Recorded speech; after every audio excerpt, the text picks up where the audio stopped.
on that. Shalom. Sorry. First and foremost, we want to give honor, glory, praise to the Most High, Yahawah. Abiria, obviously. This is Yawanah. This is my girl, Yawanah. All praise to the Most High. Getting to it, very excited. You know, the link up is real. Always a blessing, always a pleasure. Being next to the mighty sister Iberia. Stop it. All praise to the Most High. But kind of, so we're just gonna get right into it because we're running behind schedule. Yeah. It's okay. Man's going to the Lord. But Lord, we're having a good Sabbath. You know, Lord, when everybody's getting rested up, refreshed, feeling relaxed, getting renewed. Because that's what the Sabbath day is for. I'm so excited. I'm very excited. I can't stop cheesing. I know. But before we start, we're going to get classic precept, 1 Peter 4:11. It's gonna be the kicker. I'm gonna take this gum out because I keep chewing it. It's very juicy. 1 Peter 4:11. If any man speak, let him speak as the oracles of Yahawah. If any man minister, let him do it as the ability which Yahawah giveth. The Yahawah in all things may be glorified through Yahawashi Hamashiach, to whom be praised the me and forever and ever. Amen. So we want to give all praise and glory to the Most High, Yahawashi Hamashiach, all days of our life, because it's only the Lord that we're able to come on here. It's on the Lord they were able to talk about these scriptures, understand these scriptures. It's on the Lord. It's only of the Lord they were able to answer questions. So everything we do should be for Yahawashi, unto the Most High Yahawashi. We don't understand the scriptures if it wasn't for the Lord. If it wasn't for the Lord, none of us would be here. So we got to make sure we give him praise to the Most High with these videos and everything we do, and not do things out of vanity. And then and do move in a sincere spirit. And then Hebrews 10:24. And let us consider one another to provoke unto love and to good works. So we don't here to provoke our sisters unto love and to good works. To tell our sisters, come back to the Lord. Be a submissive wife. There's nothing wrong with that. I like submission. You want to make all decisions? Fine by me. I ain't got to think about nothing. Okay? Good. I can sit back, look pretty, and you don't do my job. Okay? You know? It makes life a lot easier. But, yeah, we're here to provoke our sisters to good works, to tell our sisters, there's nothing wrong being submissive. And also, we've done a video, a live on what's required of as an Israelite wife, and it's on my page. And is it on yours as well? I think it might be on my page. So we've done a live on that, and we didn't want to repeat it and do the same thing. You know what I mean? So it's on my spirit to just kind of do something different, because we can talk about how to be a wife, but sisters need solutions on how to move about certain situations, because marriage is not always peaches and cream. Marriage is not always just something sweet. You're going to hit bumps in the road. You're going to hit real life situations. You're going to need help. So we're here to try to give y'all some solutions through the spirit. I'm going to just say this. I was very disappointed that a lot of sisters didn't ask questions on Instagram. Like, y'all be scrolling all day but couldn't drop a question. But it's okay, because I love y'all still. No shots thrown. One sister. But yeah, but we got some good questions. All praise to the Most High. We're going to answer them through the spirit. Everything's of the Lord. But if you do have more questions, feel free to drop them on the live. And you don't have to be married to ask questions or engage in a live. Get edified. This is for all sincere sisters. And one more thing. Yahawah is the name of God in Paleo Hebrew, for those that don't know. And Yahawashi is the name of whom the world ignorantly calls Jesus Christ in Paleo Hebrew. Those are their real names, because the letter J wasn't invented until like the 1600s. And Christ was on the scene way before that. So how could Jesus be his name if the letter J wasn't even a thing? So just giving y'all a notification. So you got anything you want to say? Amen. All praise the Most High. All praise the Most High. We're going to get into it. I guess we're going to address the YouTube questions first. And then, because, only one sister replied to my question on Instagram. The mighty sister. I don't know how to say her name yet, her Hebrew name, but Sister J. Yadia? No. Yeah. The Sister no, J. Sister J. What do you mean? Oh, the Sister J Atlantis. Yes. Oh. Oh my God. My bad. Yes. So I don't know like her it says, name either. I don't want to even try to butcher your Hebrew name, but I know it's beautiful through the spirit. So we got a question. Can we ask questions privately and get counsel? Yes, you can. I have a website, and on my website you can private chat me, or you can go to the contact me page and you'll get my email. You'll see my email. You can just email me. And the sister Yawanah, she's available as well. How you want sister to contact you? Email or Instagram DM? You can email me, but I have to drop it on here or something. It's jakayaball@yahoo.com. I love that she knows my email, but she's gonna drop that. You can reach me there, or you can just DM me on Instagram at the modest princess _ I think that's my Instagram. Yeah, and we're also gonna drop our Instagrams in the description box after the video. Mm-hmm. But hers is the modest princess _ mine is Iberia at Iberia Alicia, I think. Yeah. Yeah. Mm-hmm. Same as my YouTube spelled just Iberia Alicia. So without further ado, Laura and I are having a good Sabbath. We're gonna get right into this thing. I'm super excited. So it's gonna be like 2 parts to this video. The first part is just kind of gonna go into like what's required as a wife, but briefly. Just because we've already did like a 2-hour live on this and we don't want to repeat it. So we're just going to briefly touch on it, and then we're going to go into the Q&A. Because like I said, sisters need solutions on how to move about certain situations in their marriage. So we can bounce off like each question. We're going to answer them together. She's going to give her piece. I'm going to give my piece. We're not going to time it. We're just going to move through the spirit. We don't know how long we're going to be on here, but it's a Sabbath. We ain't got nothing else to do, nowhere to be. So. Okay. Just based off of both of our experiences, because even though me and the sister here have very similar lives, it's crazy. It's amazing, beautiful. I'm so grateful to the Most High that we go through the same thing. Sometimes I go through them first, and then she goes through them. Sometimes vice versa. It's most likely you first. Yeah, it's definitely always you first. With me first, but I'll praise the Most High. So, but other than that, we do have different experiences. A little bit, so we can give y'all different perspectives, Lord willing, through the spirit of the Most High God, Yahawashi and Yahawashi. So, I guess we could just go with Shalom, y'all. The water for all those who join. So we could go with, I guess, the first precept of the biblical marriage order, 1 Corinthians 11:3. You think we should pull it up on the screen? Yeah, let's pull it up. Okay, let's pull it up. I don't remember the last time we did it in person live. It's been a long time. It's been a long time. Actually, I remember the last time we did it was that couple trip in Atlanta. No. Yes, that was the last time.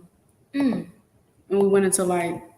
Oh. No, the last time we did it in person live was the Atlanta trip when I first met my head.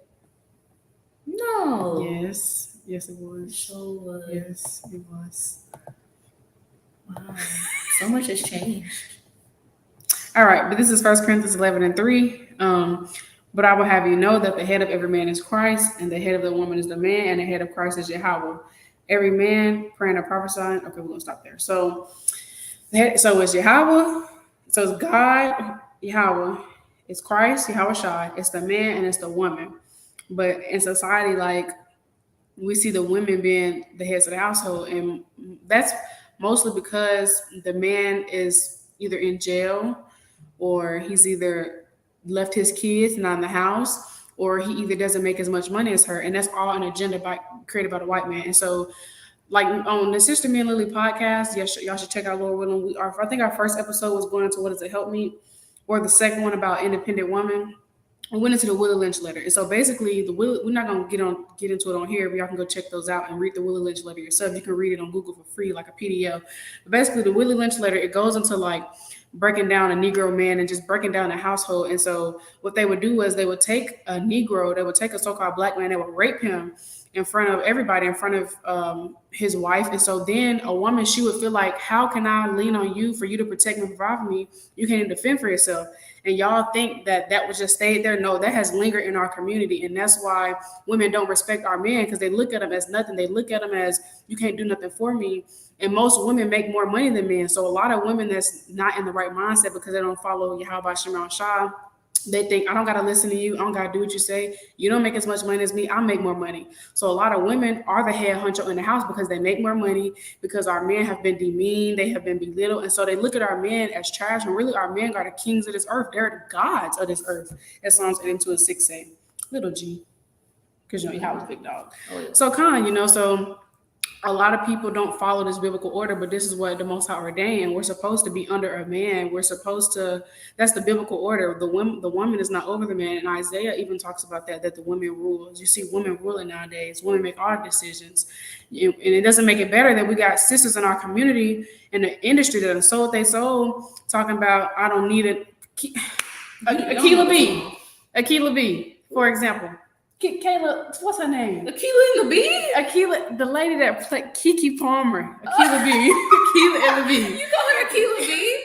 Oh, She man. on here talking about she don't need a man. So you got all these yeah. sisters saying, I don't need a man, I'm independent. And you see the women looking at it, and you see their kids looking at it. And so that's what we think. But women are to be under men, and that's not a bad thing. People look at it as a terrible thing, but submission is not a bad thing. So we're supposed to be in submission. And so come on, you got some precept? Yeah. I was gonna go to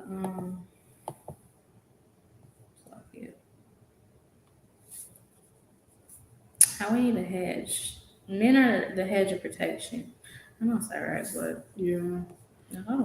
Because people stay saying they don't need a man, but so if a dude come up to you trying to wrestle you, who you think gonna try to protect you? You think you can fight off a man by yourself? 36. Sorry, 36? Mm-hmm. But yeah, that exact spirit. And then the men leave. Hold on. Oh, so I get 36 and 25. You might as well get 24 too. Yeah. Because this is Sirach chapter 36, verse 24. And it reads, He that getteth a wife beginneth a possession, a help like unto himself, and a pillar of rest. So, right there, when we marry a man, we decide, okay, to lay down with this man, okay, I'm now his possession. And sometimes, we read that and be like, oh, yeah, I'm a possession. Yeah, I'm his, But I'm wifey. Yeah. But, in certain situations, you might be faced with, like, your man is not your possession. That's something that, I'm going to have to learn the hard way. That you got to learn. That's, like, not no overnight kind of thing. Because, in the world, it's like, oh, yeah, that's my man. Thank you to my man. That's my man. Like, nobody's coming next to him. Nobody's touching him. No, it don't work like that. Mine. Like, but we got to realize that we're the possession. And if you own what? A book. You own a book. That book can't be like, well, you belong to me. I'm gonna rule over you. The book trying to rule over you. That sounds crazy. That's just kind of how we gotta, That's a good point. Transform our minds to think and be like, okay, I am the possession. I possess nothing that my man got going on. Humbly speaking, yeah. So that takes part. That's not. I'm not by no means saying that's an easy thing. That's just that comes with praying, fasting. Putting off the old woman for sure. Dying daily. Yep. And then the next part of the verse, a help like unto himself and a pillar of rest.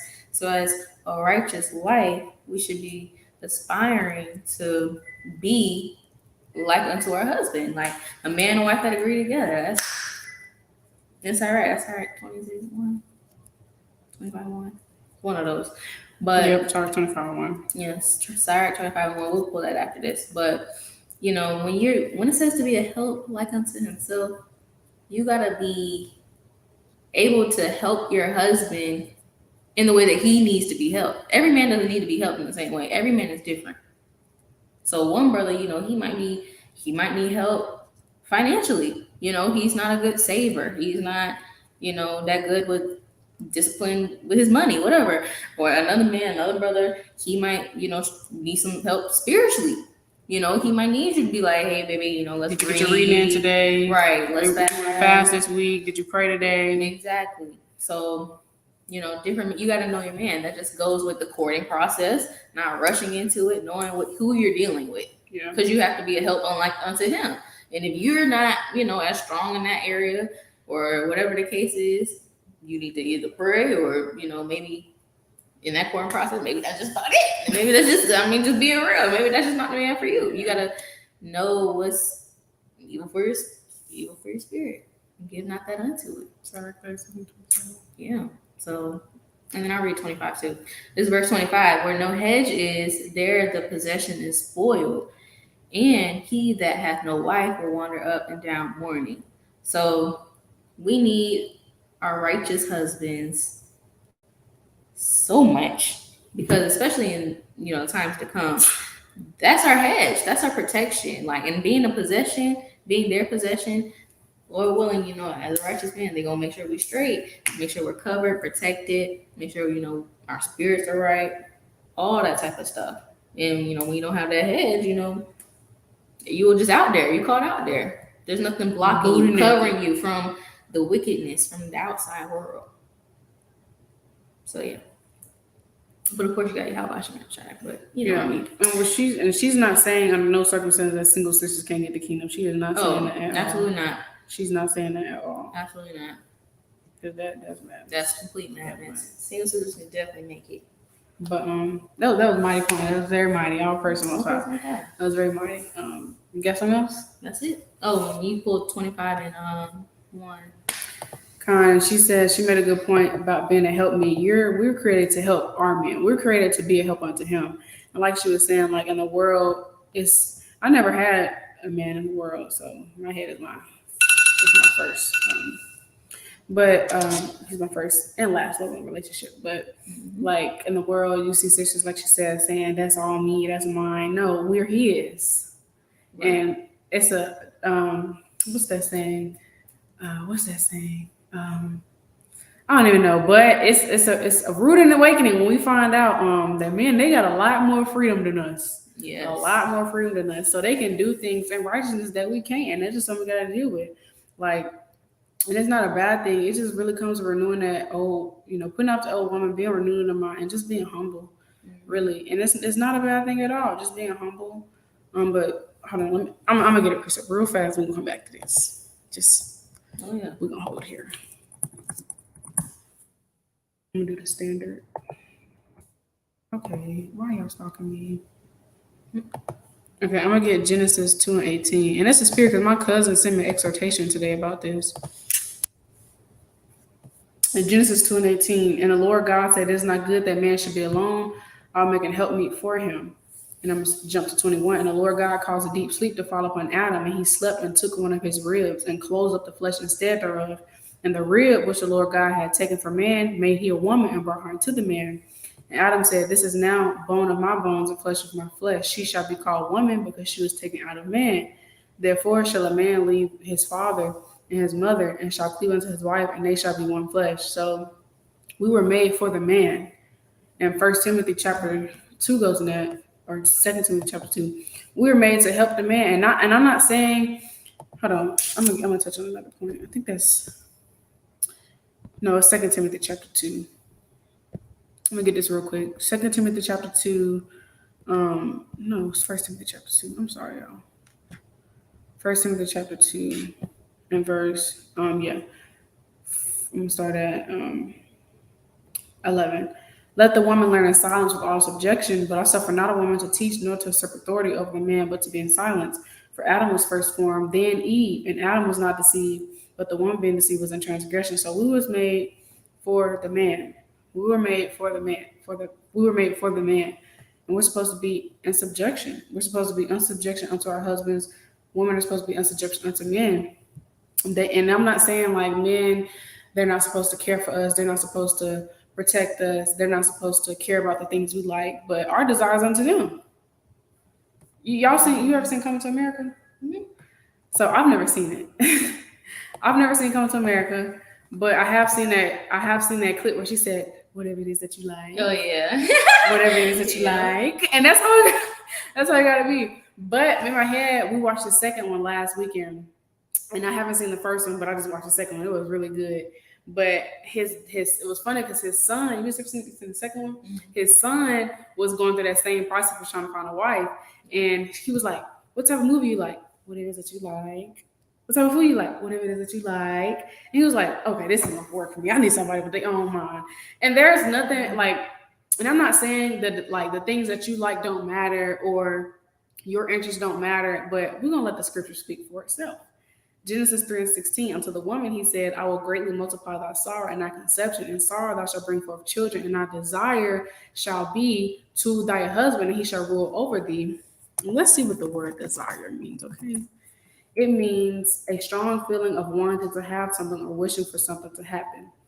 And synonyms are wants, wish, learn, yearning, longing, craving, itch. Itch. You should itch for the things that your husband wants. Burning. Okay? Shabbat shalom. Shabbat shalom.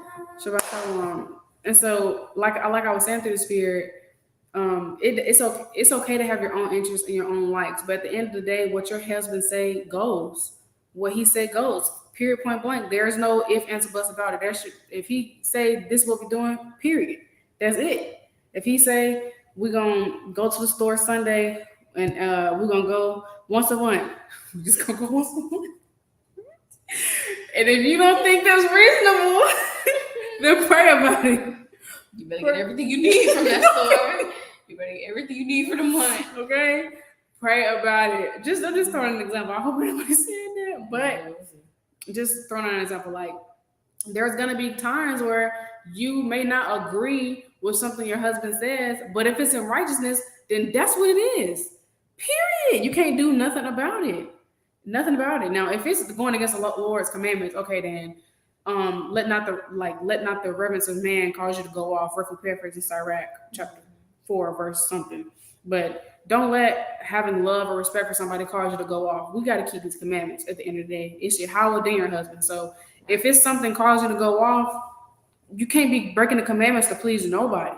But if your husband wants something in righteousness and he says something in righteousness, he say we're doing this and it's in righteousness, it's not going against the Lord and his commandments, then that's what it is. And you can have your own likes or whatever, but his desire come first. So whatever your husband wants, whatever he desires, that is what it is. But a lot of our women don't know that because our minds have been screwed and destroyed. And we got these women in our community pushing this madness, and you got the women and their children looking up to it. Our people are destroyed for lack of knowledge, like Hosea 4:6 said. We're destroyed. So I just wanted to bring that out. Like, we were made for the man. And I'm not saying like our husbands are not to take us on dates, because they're supposed to love us as Christ loved the church. So they are to love us and to protect us. And they're supposed to treat them like they're supposed to treat us like they want to be treated. So I'm not saying like, I'm not going to get on here and talk about what a man should be doing, because that's not what I'm going to do. Like, we're not going to get into the whole lesson on that, but we're just talking about from a woman perspective. But this is Ephesians 5 and 21, 22. Wives, submit yourselves unto your own husbands, unto the Lord, for the husband is the head of the wife, even as Christ is the head of the church. He is the savior of the body. Therefore, as the church is subject unto Christ, so let the wives be to their own husbands in everything. Husbands, love your wives, even as Christ also loved the church and gave himself for it. So our husbands are supposed to love us as Christ loved the church. And do y'all know how much Christ loved the church? He died for us. So our husbands got to be willing to die for us, put their line on us, meaning they would do anything for us in righteousness. They would do anything for us in righteousness to make sure we're okay, to make sure we're safe, that we're protected, we're fed. So yes, our husbands can take us on dates and love us, and they're supposed to. 1 Peter 3:7. They're supposed to remember that we're the weaker vessel. They're not supposed to be lying in households, et cetera, et cetera. But at the end of the day, we know that 1 Peter 3:7. Likewise, your husbands, dwell with them according to knowledge, giving honor to the wife as unto the weaker vessel, and as being hearers together of the grace of life, that your prayers be not hindered. So I'm not saying like you're not supposed to have fun in your marriage, or your husband is not allowed to like be nice to you, things like that. I'm not saying that, because they're supposed to love us like the church. They're supposed to love us and give honor to us as the weaker vessel. But the point is, we were made for them. So it's not about what we want, what we say. It's about what they say, what they want, what they need, because we're made to serve them. And that's how we serve Yahawah, serving our husband. So I just want to bring that out real quick. And just like how it's the same way with them, they got to be exactly how we are with our husbands. They got to be like that with the Lord. So that's their responsibility. We got to know our role in this thing and play our part. Because we're just the moving pieces in the Most High's story, for lack of better terms. We're just doing the most our perfect will. But like I said earlier through the spirit, we've already did like a long live on what's required of an Israelite wife. So we're not going to do that. We just wanted to briefly touch on, what we're supposed to be doing and what the Most High requires from us. And then we're going to get into the Q&A. So if y'all want to know what's required as Israelite wife, y'all can go watch that live. But we're not going to re-get into a lesson that we already got into before. So, This is Sirach 25:1. In three things I was beautified and stood up beautiful, both before God and men: the unity of brethren, the love of neighbors, a man and a wife that agreed together. So these are beautiful things in the sight of the Most High, Bahasham, a man and a wife that agree together. So not causing unnecessary disagreements. Obviously they're gonna come, but Lord willing, if y'all are praying, that y'all are keeping Christ as the chief cornerstone of y'all's marriage and y'all's lives, then y'all should be agreeing on one another. It shouldn't be no, oh, I'm keeping this Sabbath and my husband keeping the other Sabbath, and I follow this doctrine and this that. No, Complete man. that's not beautiful in the sight of the Most High. It's a man and wife that agree together, and that just ultimately goes into knowing who you're choosing to be your husband at the end of the day. But just some foundational wifey precepts. I guess now we can go to the Q&A. Oh shoot! Ooh, the comments jumping. Judith 12:14. Then said Judith unto him, Who am I now that I should gainsay my Lord? Surely whatsoever pleases him, I will do speedily. And that shall be my joy unto the day of my death. That's plain up on the table. You gotta paraphrase that. So your submission isn't tested when you agree. The test is when you don't agree. Facts. I'm telling you, because look, it gets real, boy. When them trial and tribulation comes, you can be put to the test. Let's be real here. See, this is what we're gonna do with Q&A, because marriage is not always peaches and creams, and there's gonna be situations where it may be a conflict going on between your marriage, and Satan may be hopping on you, and you may not even feel like serving your husband. You still have to serve him regardless of how you feel, and you can't be having a wicked mindset about it in your mind, like, I'm sick of this nigga, I don't feel like cooking up with me, things like that, because the Lord, he's taking all that into account. He sees that, he hears that, you gotta repent for that. I've been guilty of that in the past. I definitely have. Oh yeah, you will. I've been guilty of that in the past. I had to repent. It's not easy because we in this flesh, man. So Satan gonna try, but Definitely. 2 Corinthians 2:11. Don't be ignorant of his devices, because he gonna get you. He'll try to. And saying he don't like righteous marriages, he coming to cut it down any way he can. So you can't be ignorant. You got to know when it's Satan. You have to know when it's Satan. Have to. But is there any more questions you want to touch on about being a wife? You want to just get into the video? Q&A. Yeah, you got to be quick. I was thinking start right 25 and 26, but we can probably bring those out within the Q&A probably. Yeah. This is probably going to be precept heavy for sure. Because we got to answer these questions with the word of the Lord. We can't answer it all of our own belly. So this is definitely going to be precept heavy. So feel free to write the questions down, and then y'all can write down the precepts we pull out. Do what you want to do with your notes through the Spirit. But and this is open, Yeah. Asking the question, and we thinking about it, and it's helping us, and we thinking about what we went through, and Yeah, and this is y'all are helping us help ourselves, if that makes sense. Yeah, and this is why we go through things, so we're able to help others through the Spirit of Yahawah. Help us help you. Yeah. So yeah. We're gonna go with the water, like we said, the water for the sisters to drop questions and what question did Jay ask you? You wanna start with that one? Yeah. We're gonna start with the And if you get, like we said, if you got any other questions, you can drop as we go. But we're gonna get started with the Q&A. Oh shoot! I hope I. Okay. Yeah. I was about to say I hope this is gonna say. Yeah, I hope you. Okay. How to stay disciplined in your spiritual/physical schedule? How to keep going in tough times? So that's a 2-part question. So how to stay disciplined in your spiritual/physical schedule? You want to go first? Wait, why you gotta put me on the spot? I'll go first. Okay. So how I stay disciplined? I guess I'll do the spiritual one first. Honestly, I like to basically it helps holding each other accountable. Like you and your husband, like doing things together, reading together, like me and my husband, we have a thing, like there's no touching the phones until you done prayed. Like, oh yeah, if we wake up, because we don't really wake up at the same time sometimes, but if he wakes up and I'm still asleep, and I finally wake up and he's on the phone. I'm like, oh, did you pray? And he do me the same way. And it's like, dang, sometimes, be like, dang, you right. I was too quick to jump, answer the phone call, whatever. But that's another way, just holding each other accountable. When we're not together, because he drives trucks. I just try to make it a point to, read either, if I'm reading to my daughter or, I'm looking at precepts that sisters sent me. That's always a good thing to have sisters too, to keep you accountable. They send you precepts from a certain book. Okay, I'm gonna read that chapter today.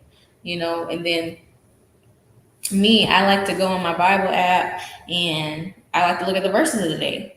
And if you have the KJVA app, it gives you 3 verses of the day. It gives you a song of the day, a gospel of the day, and a regular verse of the day. That could be from the Old Testament, New Testament, Apocrypha, whatever.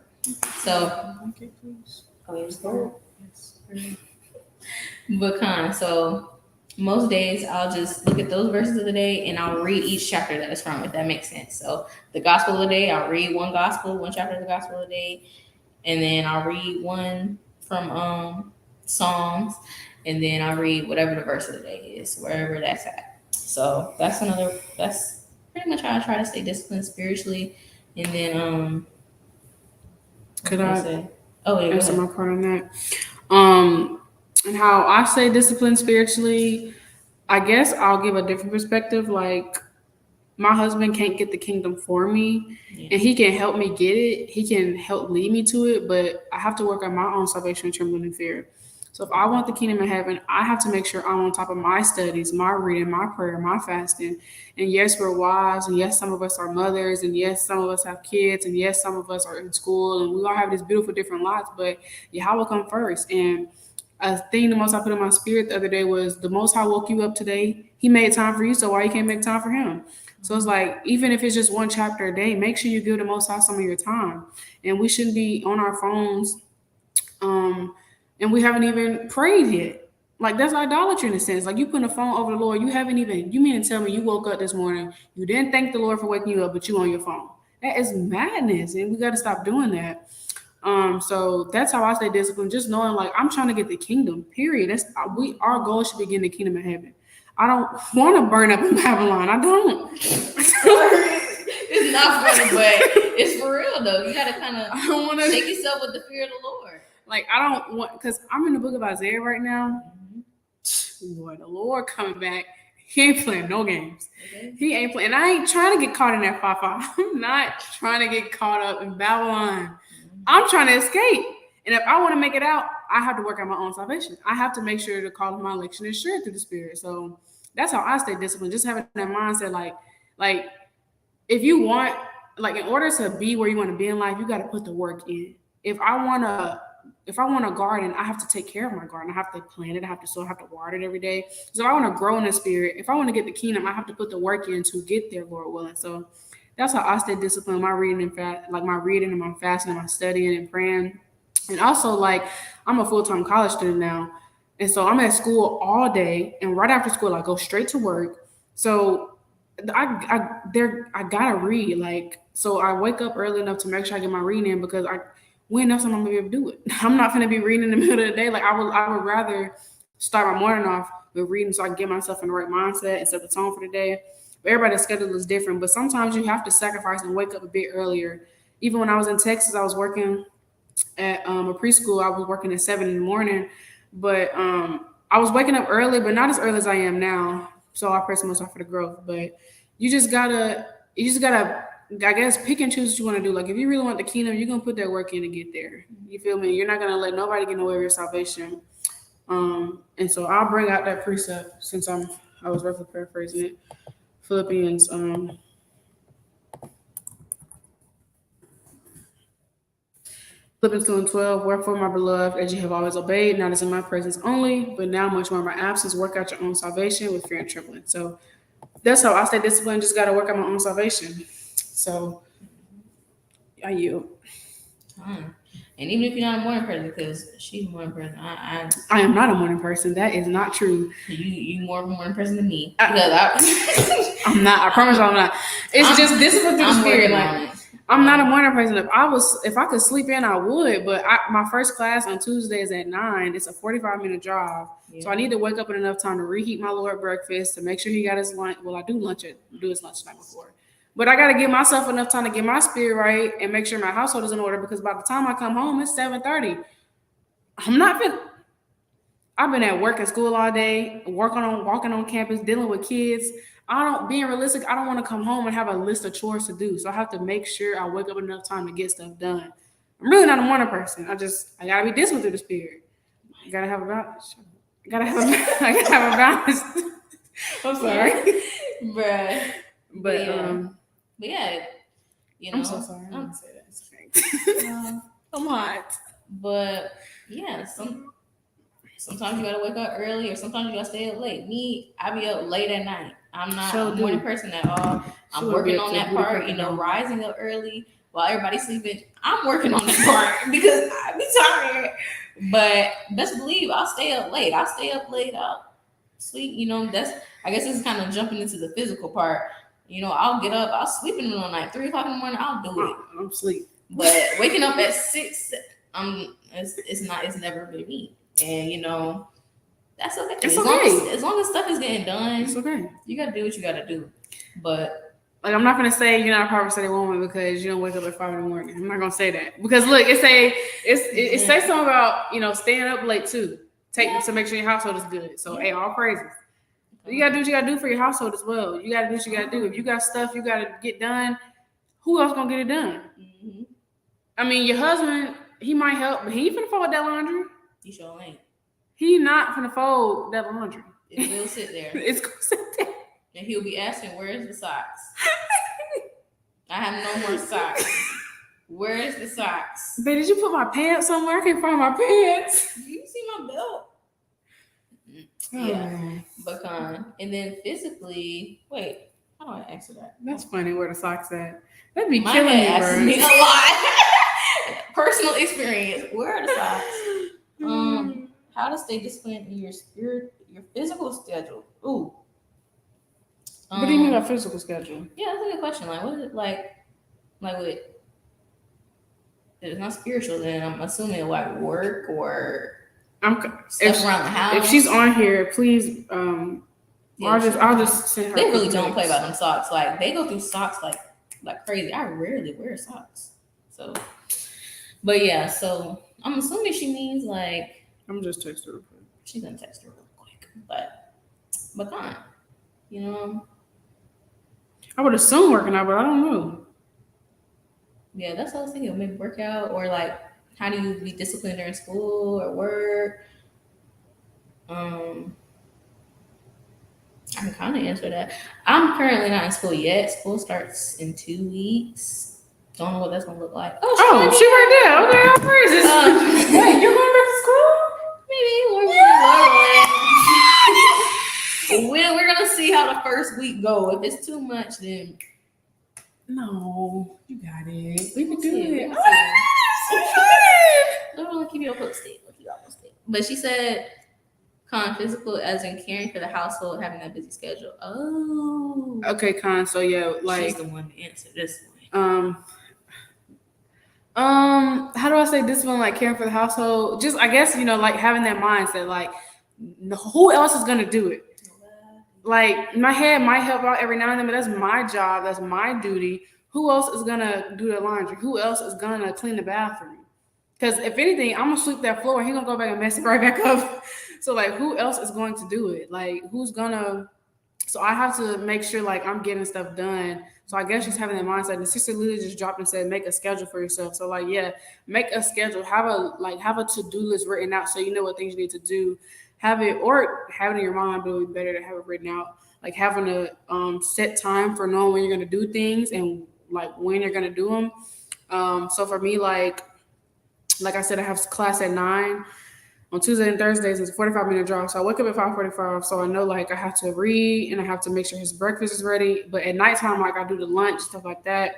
I don't have a schedule on Mondays, Tuesdays, Wednesdays, and Thursdays. I don't write out one because my days already kind of have it embedded in since I have class. So I kind of already have a set schedule like each day without the time. But on a Friday, when I don't have class, I do write out a schedule to make sure like I'm on top of the prep.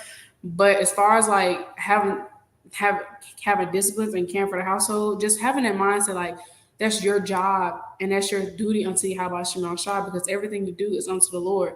So yes, we're here to serve our husbands and to take care of our households, but when you do that, you do it unto the Lord. So it's having that mindset like this is how I put my brick into the Lord. This is how I get closer to salvation by taking care of my house. And also like I understand how we be tired and busy, but you got to pray to the Lord for strength to get things done. Like you really have. There's been times where I've been so tired and I just literally beg for strength. And we can only do it with the strength of the Lord. So I would say that's how I stay disciplined, like praying for strength, lean on the Lord for strength, knowing that this is my duty and doing this helps me get the kingdom. So having the mindset, positive mindset matters. Your mindset matters. And then putting in action for it, like having a schedule, writing out to-do lists and things like that. And I'll get a precept, Colossians 3:17. I'll put that real quick. And then Yawanah, she's going to answer her part. And the water says for answering with speediness. And whatsoever you do in word or deed, do all in the name of the Lord Yahawashi, giving thanks to Yahawah and the Father by him. Verse 23, and whatsoever you do heartily as to the Lord and not unto men. So that's how I stay disciplined and take care of the household because I'm doing it unto the Lord. This helps me with my salvation at the end of the day. So, Lord, then I answers your question. That's really the spirit. That's the exact precept I be having in my mind. When I'm tired, I don't feel like getting out of bed, do nothing. I mean, nothing. I want to lay in the bed and sleep. I think everything I do it unto the Lord. This is me, even if I didn't read as much as I wanted to that day, or maybe I didn't pray as much as I wanted to because it was so busy that day. Whatever. When I'm in there, I'm sweeping, I'm washing dishes, I'm washing clothes, I'm doing this, doing that, taking care of the little one, whatever.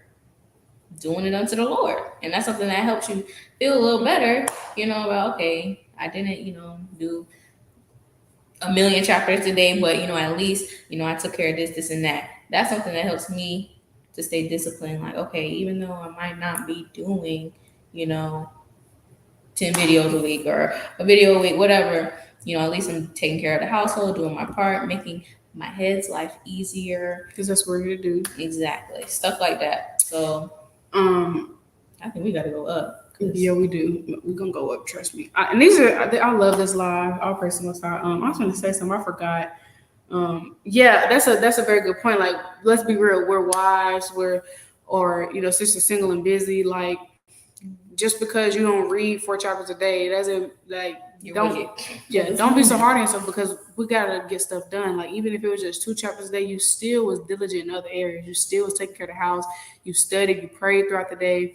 So just take it easy on yourself. Show yourself some grace and mercy, but still make sure you're getting that reading in. Okay, I have a video on my YouTube. Should you read every day? It was like, woman, yes, you should. Yes, you should. Even if it's just a chapter a day, you should read a prayer every day. Period. Or even put on a video. Put on a video while you're cleaning up. Mm-hmm. Yeah, listen to a video while you, I like using the bathroom. Instead of scrolling, just put on a quick. Oh, sorry, my bad. No. Oh. But yeah, I wasn't looking at you. My bad. But yeah, even like watching a little quick little 6-minute video, whatever. Even if it's like half a video, as long as you're trying to, and you meditating on the word, you can read 1 chapter a day and meditate on all day. Yeah. Something me and my husband doing. We just been picking a scripture, any scripture, just to meditate on for the whole day. Then we pick a new one at sundown. Okay, that's beautiful. When me and my head recording, I made him a precept jar. He still has it to this day. And each morning he picks a precept from it. And he be telling me to pull my precept. I be forgetting, y'all. I'm sorry. But I try my best to do daily exhortation on my website every day. So that kind of is my meditation of what I'm thinking about for the day. But yeah, just show yourself some grace. Be patient with yourself. Like we all have different lots. So just because you're not making videos every day or you're not reading 10 chapters a day or reading 5 chapters a day, we're women. There's other duties we have to do, but you just make sure you get your reading in and you just make sure you give it your all. The sister Fallon said it's okay if you don't get everything done on your to-do list. Yes, that's fine. You try. As long as you give each day your all. Right. We don't want to be lukewarm. And lukewarm means to have little enthusiasm. So we don't want to have ASS when it comes to the Lord, because He don't have with us. He makes sure we got everything we need. He protects us. He provides for us. He wakes us up every day. He gives us everything we need plus some. What the Lord do for us is indescribable. So why can't we give the Lord our all, right? Sister Liz said prioritizing the to-do list helps. Yes, sometimes there's more important things that need to get done, but it all needs to get done. So definitely prioritizing it helps. Sister Liz said make a schedule for yourself. Even on your reminders, like the day before, because especially me, postpartum, I forget everything. So having like a little budget planner, I do that. I put everything I need to pay for so my head doesn't have to pay for it. Well, obviously he's paying for it, but you know what I mean. Paying the bills for him. And what do I got to do that day? Put in your reminders. Shoot, setting alarms. Okay, by this time I want to, because I'm not really too big on, writing stuff down, writing it out, the times and stuff, but I like to set reminders. And, you got the reminders app on your phone, you got alarms. At 4:00, I want to wash the dishes or whatever. But yeah, you got these phones can be useful. Okay, you gotta make them useful. Definitely. Everybody's different. You gotta find what works for you, because what works for me may not work for you. Like, so yeah, scriptures in it is a good one. She said, while at work, I meditate on everything to do when I get home. Yep, that's what I be doing too. When I be at work and at school, sometimes I be thinking about things I need to get done. The sister Yashapa, Lord, I didn't butcher your name. She said, finding some type of motivation for yourself helps too. For example, if you're a mother, thinking about how you are the example they see, you are the one they look up to, and you want to teach them right. How you going to, raise up your the children the right way when you're not even making sure you're doing what you're doing until you have Bahasham. So that is a very good point. Yeah, you don't want to fail the little ones. Or offend them. Okay, so we have another question. Oh yeah, I have reminders on my phone for precepts too. So precepts. So putting precepts on your phone is a good way to every hour, or even every 30 minutes. Oh my God, I think it's something above that though. No, we already read all those. Wait, because Lily asked tips for. Go back up. Go up. Right there. Tips on not staying mad or irritated or upset. Ooh, that's a good one. Really, I would just say, first of all, me personally, like me and my head, we can't stay mad at each other. And so like, we're not gonna go to bed mad at each other. Like, we're gonna talk about it. There must be a Neo song. No, I don't know. I wanna go to bed mad. I don't want you to go to bed mad. You're aggy. But yeah, like I guess and also on a spiritual level, like if I want Yahawah to forgive me, then I need to forgive. And sometimes it just be Satan. We shouldn't be holding a grudge. So when we stand mad or irritated or upset, that's Satan. We gotta rebuke it and not be ignorant of his devices. So I guess I would say tips on not staying mad, irritated, or upset. You got a tip? Yes. Besides the obvious, going over anger precepts, sometimes it's hard to remember, like, oh shoot, let me make sure my phone isn't gonna die. You charge over there? Yeah.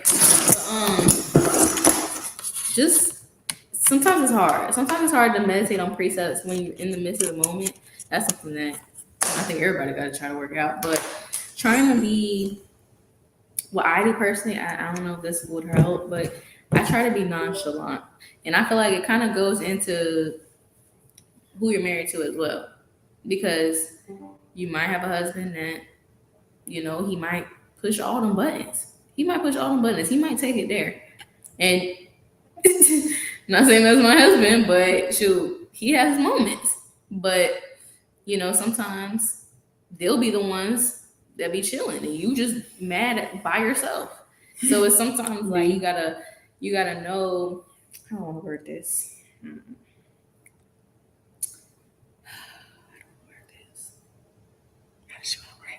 Basically, what I'm trying to say is to try to be nonchalant. Try to remember, like, okay, it's not that deep. It's not that deep. It's not me versus him. It's me versus Satan right now. Yes. Because I want to snap on this man, but I'm not going to do it because I'm going to be in trouble with the Lord. Exactly. And Lord going to take that into account. And you're going to have to repent right after. So what's the point? Exactly.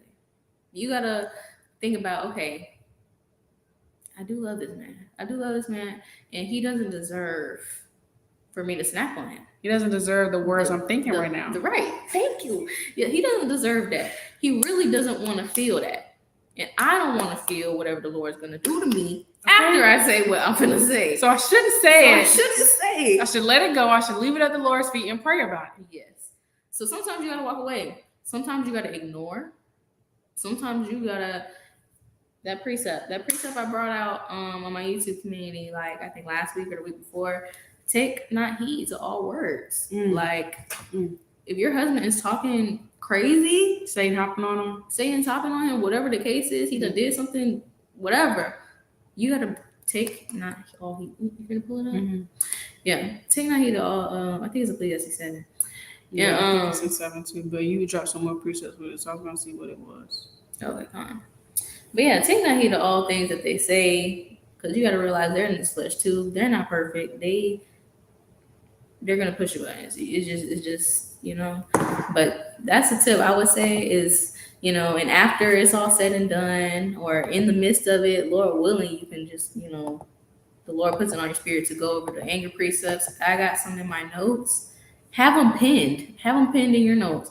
If you are dealing with a spirit that has you like quick to be angry, have the precepts pinned in your notes, so when you're feeling like that, Lord willing, if it's really that often, then hopefully you have the thought to be like, okay, let me go over my notes, let me go over these precepts, because this man is tripping, or I'm tripping, or whoever is tripping, whatever. I'm gonna go through these precepts and realize, okay, this is spiritual, this is saying I'm not gonna make me get out of my body for nothing. You got to be nonchalant. Yeah, in certain instances, like you gotta just like in the world, sisters be like, you can't touch me, like you're not gonna get me up all worked out. You can do all that over there, but me, I'm chilling. I'm over here. Okay. Yeah. Okay. You kind of gotta be like that in a righteous standpoint, of course. Okay. You go ahead. Kind of, yeah. I mean, you pretty much hit on there. I forgot what I was gonna say. But yeah, it's not worth it. And then what you said, the Lord's not angry with us for long, so yeah, like most times, just get over it. Be quick to forgive us. So why we can't be quick to? It just be our flesh. We just want to stay mad. Mm-hmm. Some be mad at, right? And I was gonna say, don't go into tapping into that old woman and waking her up. She deep in the grave, and you over her waking her up because you can't let it go. And then that old woman coming out, you cussing him out, finger all in his face. Right. You don't want to do that. So, yeah, my tip is really just let it go. If it's really bothering you, keep giving it to the Lord. And if it's something that's really bothering you, pray about it and talk to your husband about it in a respectful, loving manner. Or later. Yeah, definitely after you've calmed down to the spirit. Don't ever say nothing while you're in the heat of the moment, because you're going to say something you're going to regret. Mm-hmm. Tell him. Never end good. Just don't do it. Don't do it, Celie. Don't do it. But, yeah, if it's something that's really bothering you, pray about it. And talk to your husband about it when you're calm through the spirit, and give it to the Most High. Talk to your husband about it, and just go from there. And if he doesn't understand where you're coming from, just keep praying on it. And I mean, sometimes your husband isn't going to understand where you're coming from. Sometimes he's just going to be convinced that you're tripping, and you don't want contention in your household and your marriage. So you're just going to have to deal with it and just keep giving it to the Lord. Sometimes you got to be a bigger person. Yes. Sometimes you just have to just be like, okay, you got it. All right, you got it. We were just talking about this with the Hopeful Elect too. Hopeful Elect wives. We was. This is spirit. Mm-hmm. So it's the precept she brought out. For there is no. Also take no heed unto all words that are spoken, lest thou hear thy servant curse thee. Mm-hmm. For oftentimes also thine own heart knoweth that thou thyself likewise hast cursed others. So you know what it feels like for somebody to cuss you out, to get in your chest. You don't want that pressure. You don't want to give that pressure. It's too much. It's too much. It puts a fire in you, not the good fire. So that would be my tip. And also got to get the classic. I'm gonna do. Oh, do not want to others what you don't want to do. Oh, that's a good one. I was gonna do Matthew 6:14. For if you forgive men their trespasses, your heavenly Father will also forgive you. But if you give not men their trespasses, neither will your Father forgive your trespasses. So also knowing that if I want the Most High to forgive me, I need to forgive my husband and just let it go. Yeah. And sometimes it's easier said than done. Sometimes it's hard, and that's why praying is so important because only the Lord can soften your heart. Only the Lord can help you get through it. Only the Lord can remove that anger. Sometimes you just gotta keep praying on it, keep praying on it. You don't want to egg it on. You don't want contention in your marriage. So our tips would be let it go, pray on it, talk about it if need be, but just ultimately forgive. And just thinking about it, having the mindset like, what the Lord want me to do this, what the Lord want me to move in the spirit, would I be like this towards Yahawashi? Right. And of course, it's easier said than done, but all things can be done through Hamashiach Yahawashi. You guys on that? That's it. All right. You gotta go all the way up. All right. The sister. So we practically already touched on this: how to maintain being a wife, mother, and getting your study in. We practically already touched on this. Like, what do you want to say? I would say balance. Okay, so you got to have a balance. Have a schedule. Yeah. Have a schedule. You know your babies. You know your child. You know when your child needs to eat. So work around their schedule because you got to feed your children. You got to teach your children. So work around their schedule. If you have a baby that eats at, have a schedule. Having a schedule will help. Yeah. If you got to have a schedule and write out things you need to get done. So let's say you wake up at 7. Okay, from 7, you need to feed your little one. Okay, pray from 7:15 to like 7:45. Get your reading for the day. Feed the little one while you're reading. You're knocking out you're killing 2 birds with 1 stone. Have the Bible right here, baby right here. All right, kill 2 birds with 1 stone. Then from baby on the 10. And then from 8 to 8:45, you shower and again dress. Okay. Yes, it takes me that long. Okay. From 9 to 9:30, I don't know. Wait, you said 8 to 10? You going to No, I said 8 to 8:45. Oh, yes. My bad. From 9, yeah. From 9 to, I don't know, 9:30, you making breakfast for the kids if they just now all waking up. The other ones, I don't know what you have to do. So I can't really give you a realistic schedule, but you know your life, you know your children, make a schedule and do your study and reading outside of your children. Meaning work around their schedule because they got to eat so have a certain time where they got to eat, have a certain time where this got to get done or this got to get done so you can get your reading. I would say start the day off of reading. Yeah. I would say that. I think everybody's life is different. Everybody's life is different but for me, if you're busy, start your morning off. You're going to have to sacrifice. Wake up early and get some reading and start your morning off of reading. So you've already got your reading out the way. You set the tone for the day. You start the day off right. And then you can get everything else done. Right. You can set times to study. You can study throughout the day while, I don't know, maybe the boy's taking a nap. And she said, easily lose focus by watching reels on YouTube. My boy's nap. That's just saying. Replace it. Replace the reels. With a video. But you're already on YouTube. Right. It ain't nothing to, jump on somebody past video or whatever. And I know kids can be unpredictable. You just gotta have discipline though, because yeah, like we brought out earlier, you gotta work out your own salvation and tribulation and fear. So if you really want the kingdom, you're not gonna keep getting distracted by a phone. You're gonna. The Lord said, Yahawashi said, whatever is in the way, cut it off. So if that phone, if YouTube is keep getting in your way of your salvation, cut it off. If you really want the kingdom, stop being on YouTube so much. Study instead. So you really just gotta be disciplined. If you want the kingdom, you're gonna put that work in. Period. Point blank. And we're in this flesh, but there gotta be a point where you fight that flesh. And you stop giving it to Satan because that's all it is. But how to maintain being a wife, mother, and getting your study in, have a schedule, have a balance, write out things you need to get done, start your morning off with reading, praying, and just have that schedule. That's what I would say. And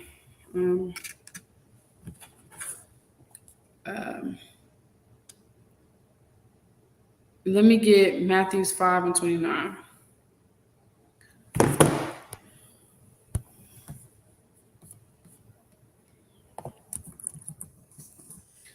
And if thy right hand offend thee, pluck it out and cast it from thee, for it is profitable for thee that one of thy members should perish, and not the whole body should be cast into hell. And if thy right hand offend thee, cut it off and cast it from thee, for it is profitable for thee that one of thy members should perish, not that the whole body should be cast into hell. So whatever is offending you and causing you to go off, cast it from you. It's better for you to go into the kingdom of heaven all beat up than rather not getting it at all because you couldn't put that phone down. Right? And I want to get Hebrews 12 and verse 1. Wherefore, seeing we also are compassed about with so great a cloud of witnesses, let us lay aside every weight and the sin which does so easily beset us, and let us run with patience the race that is set before us. So whatever keeps easily overcoming you, beset basically means just to overcome you. Whatever keeps easily overcoming you, set it aside and run this race with patience. So just put it away from you, put it far away from you, and have some discipline. You got anything you want to say? Con. I know every day can kind of be different. I mean, I don't know what it's like having multiple children. I can't even imagine. But yeah. So I know I do know children are unpredictable. So if you can kind of get them on like a certain schedule to the best of your ability, definitely a good tip. What she said to read, start your morning off right. You know, try to implement the Lord with your children as much as possible because it helps. It's a 2-for-1. You're teaching your children. It's really a 3-for-1. You getting what you need to do done for you, for your children. Dang, what's the third one? Salvation? Yeah. It's just a win-win all around. Your children getting some, you getting some, and you're getting what you need to do done for your children.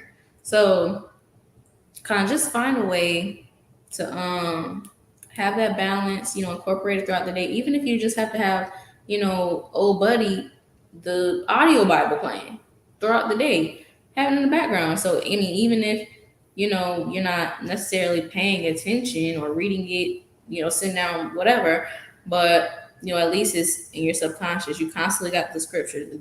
These are words of life. You know, these are gonna be in your subconscious. The same way these songs be stuck in your head, these scriptures can be easily, you know, stuck in. Oh yeah, I do know that precept. You know, whatever.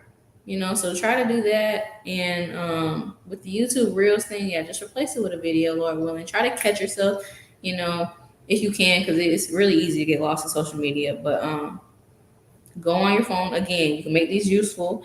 Go on your phone. Go to what's it called? Set the time limit. Time limits. Time limit for your phone. Okay, I want to be on YouTube Reels for only an hour a day, 2 hours a day, whatever. And then as soon as that timer go up, that's it. Don't be pressing 1 minute, 1 more minute, 15 more minutes. Just no. Just take it for what it is. And yeah, I think it's like that. The sister said also making a complete new schedule, you'll feel so accomplished. You really will. And the sister also said that she got a schedule for them napping and going to bed, but the problem is studying where I slack at, be doing other things I could be studying. That just comes down to discipline. Like we in this flesh, spirit versus flesh, but at some point you have to fight the flesh. You can't keep giving into the same thing because when Yahawashi come back, you don't want that door closed on you. Matthew 25, they got that door closed on them because they was right. They was doing other stuff right and getting their spirit right. If you wasn't doing what you're supposed to do, that door is getting closed on you, and we don't want that door closed on us. So really, you got to look yourself in the mirror. Do I really want the kingdom of heaven? Because regardless of being in this flesh, if you want that kingdom, bro, you're going to put that work in. You're gonna make sure you get stuff done because you're trying to get the kingdom. So it's really fighting that flesh. You got to fight that flesh, and you got to remember that. Let's get this. You got to remember you can do all things to Yahawashi first, but also knowing this. Luke 10:19. Behold, I give unto you power to tread on serpents and scorpions and over all the power of the enemy, and nothing shall by enemies hurt you. Notwithstanding, in this rejoice, not that the spirit is subject unto you, but rather rejoice because your names are written in heaven. So these spirits are subject unto us. Just how he said we have power to tread on serpents and scorpions. Yeah, could be talking about actual, but let's talk about these demons, these spiritual serpents and scorpions. We have power to tread upon them. So you got to remember who's boss. You got to let your flesh know you boss. You got to let your flesh know you don't have dominion over me. You don't rule over me. So you got to put your flesh into subjection. You got to kill off that flesh. You got to fight that flesh. You got to put that flesh in a chokehold. And the only way to do that is not to keep giving unto that flesh. You know what's evil for your spirit. Don't give that not unto it. Sirach 37:27. So you just got to have discipline for real. You really got to have discipline and have a right mindset. That's what I would say. Yeah. And fast from your phone. Yeah. You know, if your kids are sleeping, make it a point to, you know, okay, the first nap of the day, I'm gonna, you know, take some me time. I'll be on my phone, I'll look at some funny video, whatever you do on YouTube Reels. And then when it's nighttime, or vice versa, you know, when it's nighttime, okay, I'm not gonna be on my phone until the morning. This is the next day, whatever. fast from your phone. I'm not gonna be on YouTube for a week or whatever. Fast from your phone. Um, Sister asks, what if you are trying to avoid the situation and your husband keeps picking with you and gets mad because you're not stupid to his level? It's Satan. Say It's just Satan. Pray about it. that nonchalant. Don't give onto it. You got to have control over your spirit and your flesh. Mm-hmm. And this is where the fear of the Lord comes in, because you truly fear the Lord, you're not going to do it. And then, yeah, we slip up in this flesh, but you got to have that mindset like, bruh, if I go in on this man, I want to. How Satan wants me to. I'm be in trouble with the Lord. Now both of y'all in trouble. Right. So I'm going to get pretty. Because just saying. I know it's easier said than done, but I feel like a mindset matters. I don't know if y'all have noticed, but I'm a very mindset matters type of person, because it does matter. The thoughts you have matter. Because if you're constantly thinking about something, you're gonna believe it, you're gonna speak it, you're gonna act it. So your mindset matters. You gotta know that I can do all things through Christ. You can ignore. You can. You are stronger than you think. You can do anything with Yahawah. So you just have to have your flesh in subjection and have control of your spirit. That's really all it is. It's sometimes we make it harder than what it is. Like if he keeps picking with you at it, go pray about it. Some of us don't pray enough. Go pray about it. Rebuke Satan in the name of Yahawah. Rebuke that spirit from your husband, and most importantly, pray for your husband, because everything is spiritual. And at the end of the day, that's Satan attacking your husband to attack your marriage. So you got to pray over your husband. You got to pray that spirit be removed from your husband. You got to pray over your household, over your Lord's household. Pray, pray, pray, pray, pray. Oh yeah. Oh, I missed another question. Okay, I'll get to it. We'll get to it. So like, yeah, it's a lot coming in. It's like it, but I'll pray. But yeah, pray about it. Pray, pray, pray. Don't even say that. Just go pray. Pray. Just go pray about it. Then after you pray about it, just maybe like pray about it and just be like, Lord, please put on my own spirit to stop poking the situation. Please, Baba Kashab, move the spirit off my husband. Please, Baba Kashab, protect our household from evil. And there's some Hebrew prayers on my website about protecting your household from evil and protecting your marriage and remaining in the foundation. You got to go on my website and look at those prayers. But throw up them prayers in the Hebrew tongue. But really, I would just say pray. Like, pray. Because that leaning on the Lord is the only way you're not going to give into the flesh. That's the only way. In order to not feel the flesh, you got to be in the spirit. And the only way to be in the spirit, praying, reading, meditating, studying, having your mind focused on the Lord. So in order to not give unto that, you got to go pray. You got to go pray. You got to go rebuke and maybe read some precepts. Pray over your husband. Rebuke that spirit from your husband. And remember, it's just a spirit hopping on your husband. That's not your husband. It's just Satan attacking him to attack y'all. And it's not you versus him. It's y'all versus Satan. So Satan's going to do everything he can to come between the marriage. So it's not your husband. It's just Satan trying to break y'all down. Satan trying to chop him down so he can break down this righteous marriage. So you got to have your mindset like this is spiritual. This is Satan. You got to pray about it. That's prayer. That's my answer. Prayer. Get into them precepts. Right. It's you and your husband versus that spirit on him. Some Satan, he like to make it seem like it's you versus your husband. It's not. It's not you versus your husband. And so I was thinking the precept. Galatians. Sorry. Galatians 5:16. This I say then, walk in the spirit, you should not fulfill the lust of the flesh. For the flesh lusts against the spirit, and the spirit against the flesh. And these are contrary the one to the other, so you cannot do the things that you will. So you're not going to fulfill the flesh if you're in the spirit. So you can get in the spirit by going to pray and rebuke that spirit off your husband. And you just got to remember that that's not your husband. It's just Satan hopping on him. I can say it all day. It's your mindset. You got to have your mindset and remember everything's spiritual. I would pray for your husband, pray for your household, rebuke that spirit off of him. And then in a righteous manner, after you calm down and maybe once he's chill, we'll just go talk to him about it maybe. What do you think? Yeah. Like, please, can we please stop talking about this and let it go, baby? It's just Satan. But if you pray for him and over him, Lord willing, 9 times out of 10, he's going to realize it's Satan. That's why you got to pray, because prayer is powerful. So you could pray that the Most High put it on his spirit to realize it's Satan. Right. Prayer is so powerful, y'all. It's so powerful. Mm-hmm. So really, a situation like that, you got to throw the prayers up for real. Mm-hmm. You got it. And it might not be immediately. It might be a couple days. It might be a week. Shoot, it might It's be a months test. later. But hey, you know what I want the line, but I was tripping. Yeah, I was tripping, bro. And you was like, yeah, you was tripping. You gotta even say that. But I want to get Sirach 20 in verse 1 because you got to think about this. You want to be considered wise. You want to be a wise woman. If we're striving to be wise women, we got to learn how to hold our tongue. And that's what anybody. And it reads. Oh yeah, my bad. My phone all the way over there. There is a reproof that is not comely. Again, some man holdeth his tongue and he is wise. And then you jump down to verse 7. It reads, a wise man will hold his tongue till he see opportunity, but a babbler and a fool will regard no time. So you're considered a fool if you just babbling right along with him. He barking at you, doing all this. You just barking back. You taking it there. You letting it loose. You don't care. You're going down low. You throwing the low ball punches. You doing all that. You're considered a fool, and I Lord, and a babbler. They done dug up that old woman. What? She in there throwing pots and pans, got a finger in the face. You playing grip ball with this man? That's not grip ball. You never seen Medea? Yeah, but it's called grip ball. Yeah, we like you playing grip ball. She threw hot grits on. Never mind.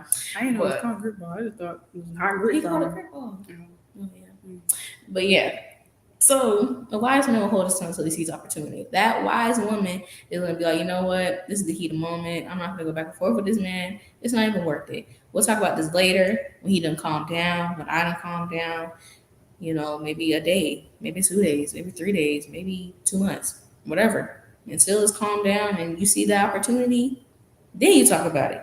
Not saying y'all gonna be mad at each other too much, but like sometimes this ain't the right moment to talk about it. Yeah. You don't gotta be mad the whole 2 months, but it can still make you, it might not be that time, that opportunity to say anything. Okay, that's all I had. Okay, Laura, that was helpful. All right. Okay. Go all the way up. Where is it? Keep going. Right there. Do y'all fast with your husband or by yourselves? For me, it's hard when he's not fasting at the same time with me. I feel the same way, sis.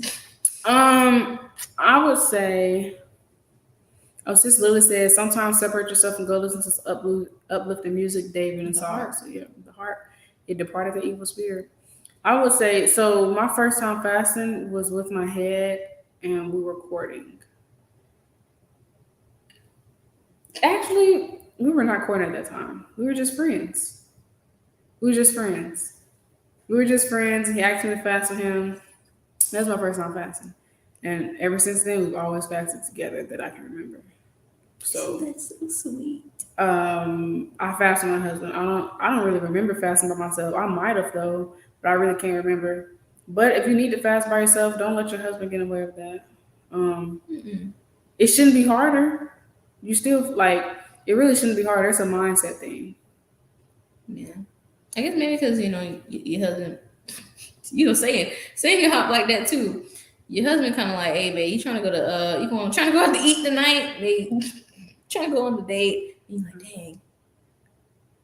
Oh, yeah. I was going to fast tonight. That might be what you're talking about.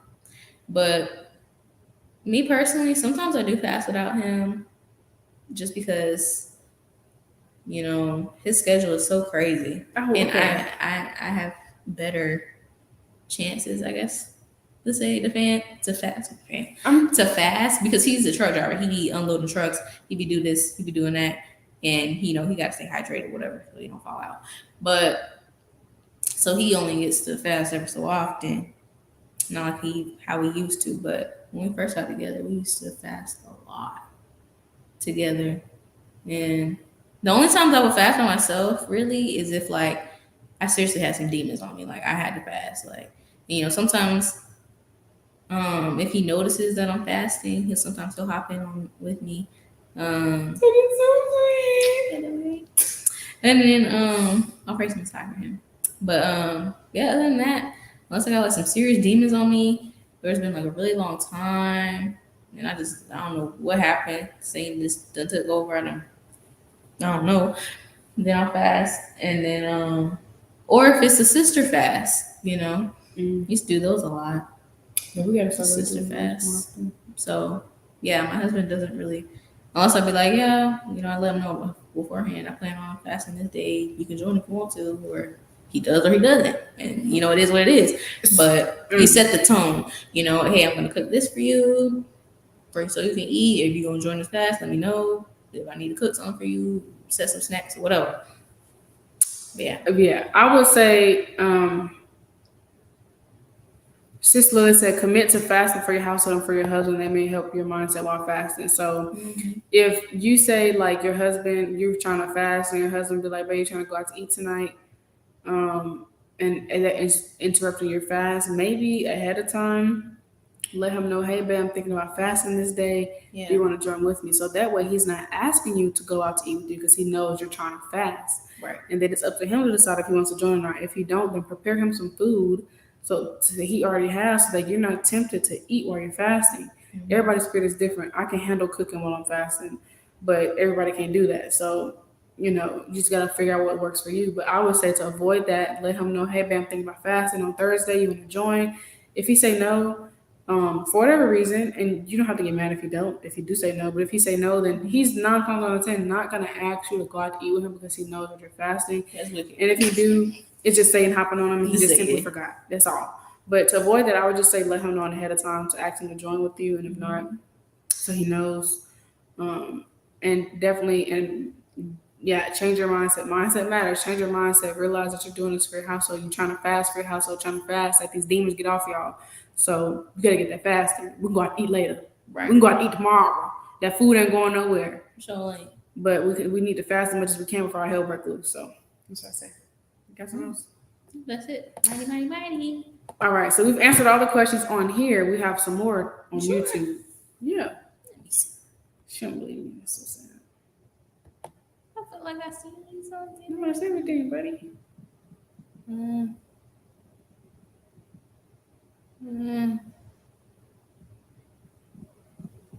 Okay. Is everything?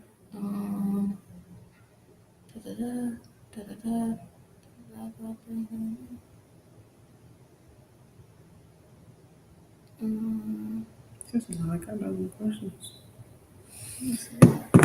Sorry, I'm a slow reader, guys. That's everything I told you.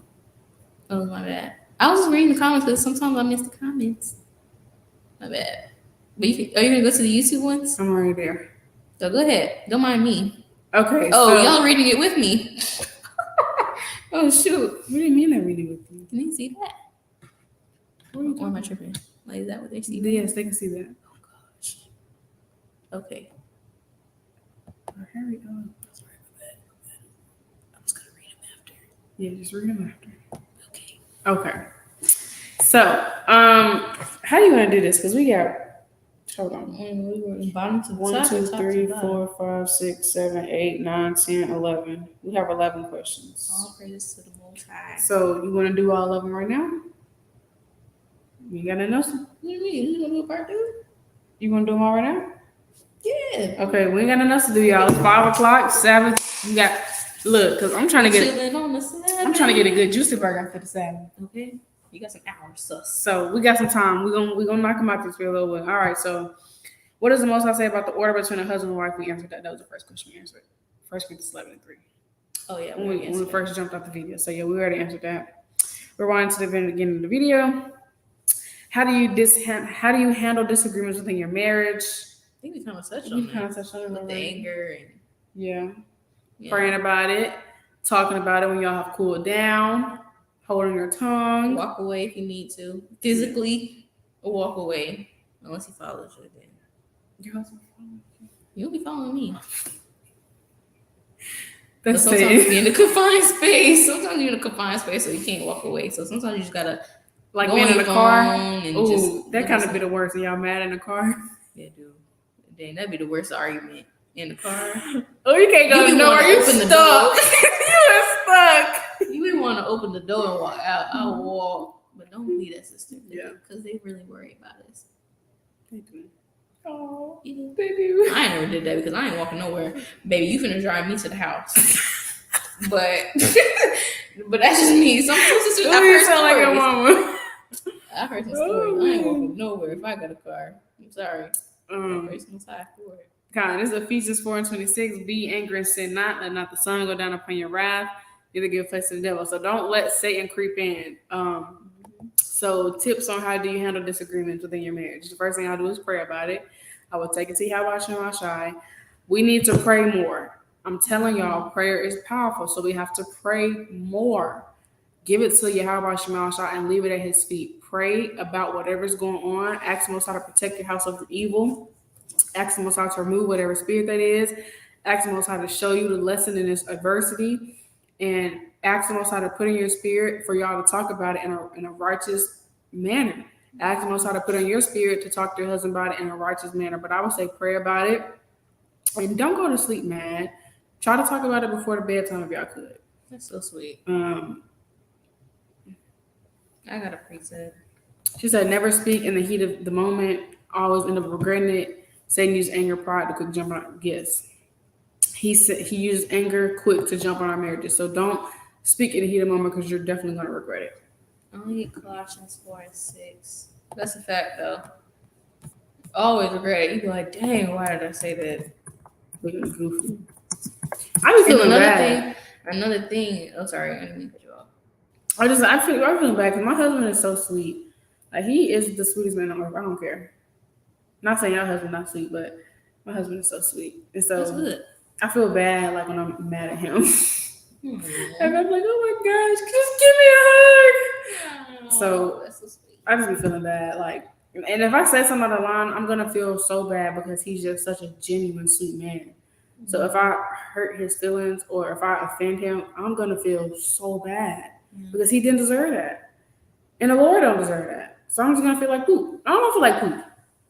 Feeling like poop isn't fine. It's not. Yeah. I guess I was gonna say something. Yeah, and the people don't forget what you say to them. You know, they might, not bring it up, but words all they really do have, a strong impact. It's like a sword, man. Cuts deep. So you don't want to say anything to hurt anybody's feelings because you don't want your man to hurt your feelings. Even if he hurts your feelings, you don't want him to feel what you're feeling. You don't want nobody to feel what you're feeling in that moment. But yeah, Colossians 4:6.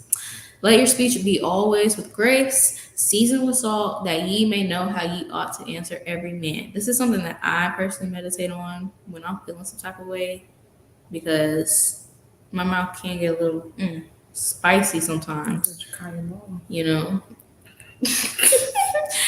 And sometimes I have, it's really both of us. Sometimes in my head it's a fine line. We play a lot, but sometimes it'll be like a plan, but it'll be like a slick jab at the same time. So it's kind of it's shaky territory. So I be having to meditate on this because, when you're in the heat of the moment, especially, you want to be soft tone, graceful. You don't want to be barking at him like, it's him versus his homeboy. It's not supposed to be like that.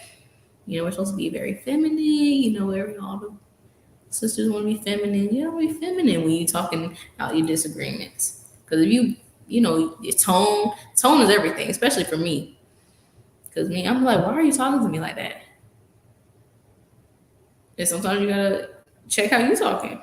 Like, why am my voice octaves are going up. It needs to be down, down, down. So yeah, that's something I meditate on. Let me get Proverbs 15:1.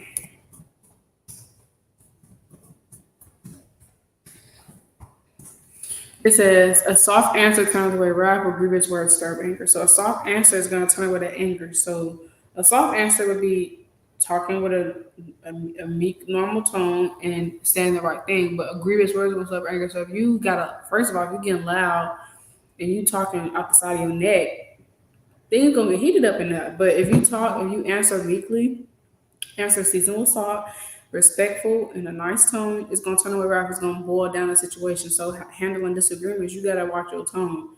I know for me, sometimes Satan definitely has hopped on me, but typically, like when I'm upset, I tend to talk very, very low. Because if I talk any louder than what I'm getting, it's not gonna be good for nobody, and I don't want to be going on.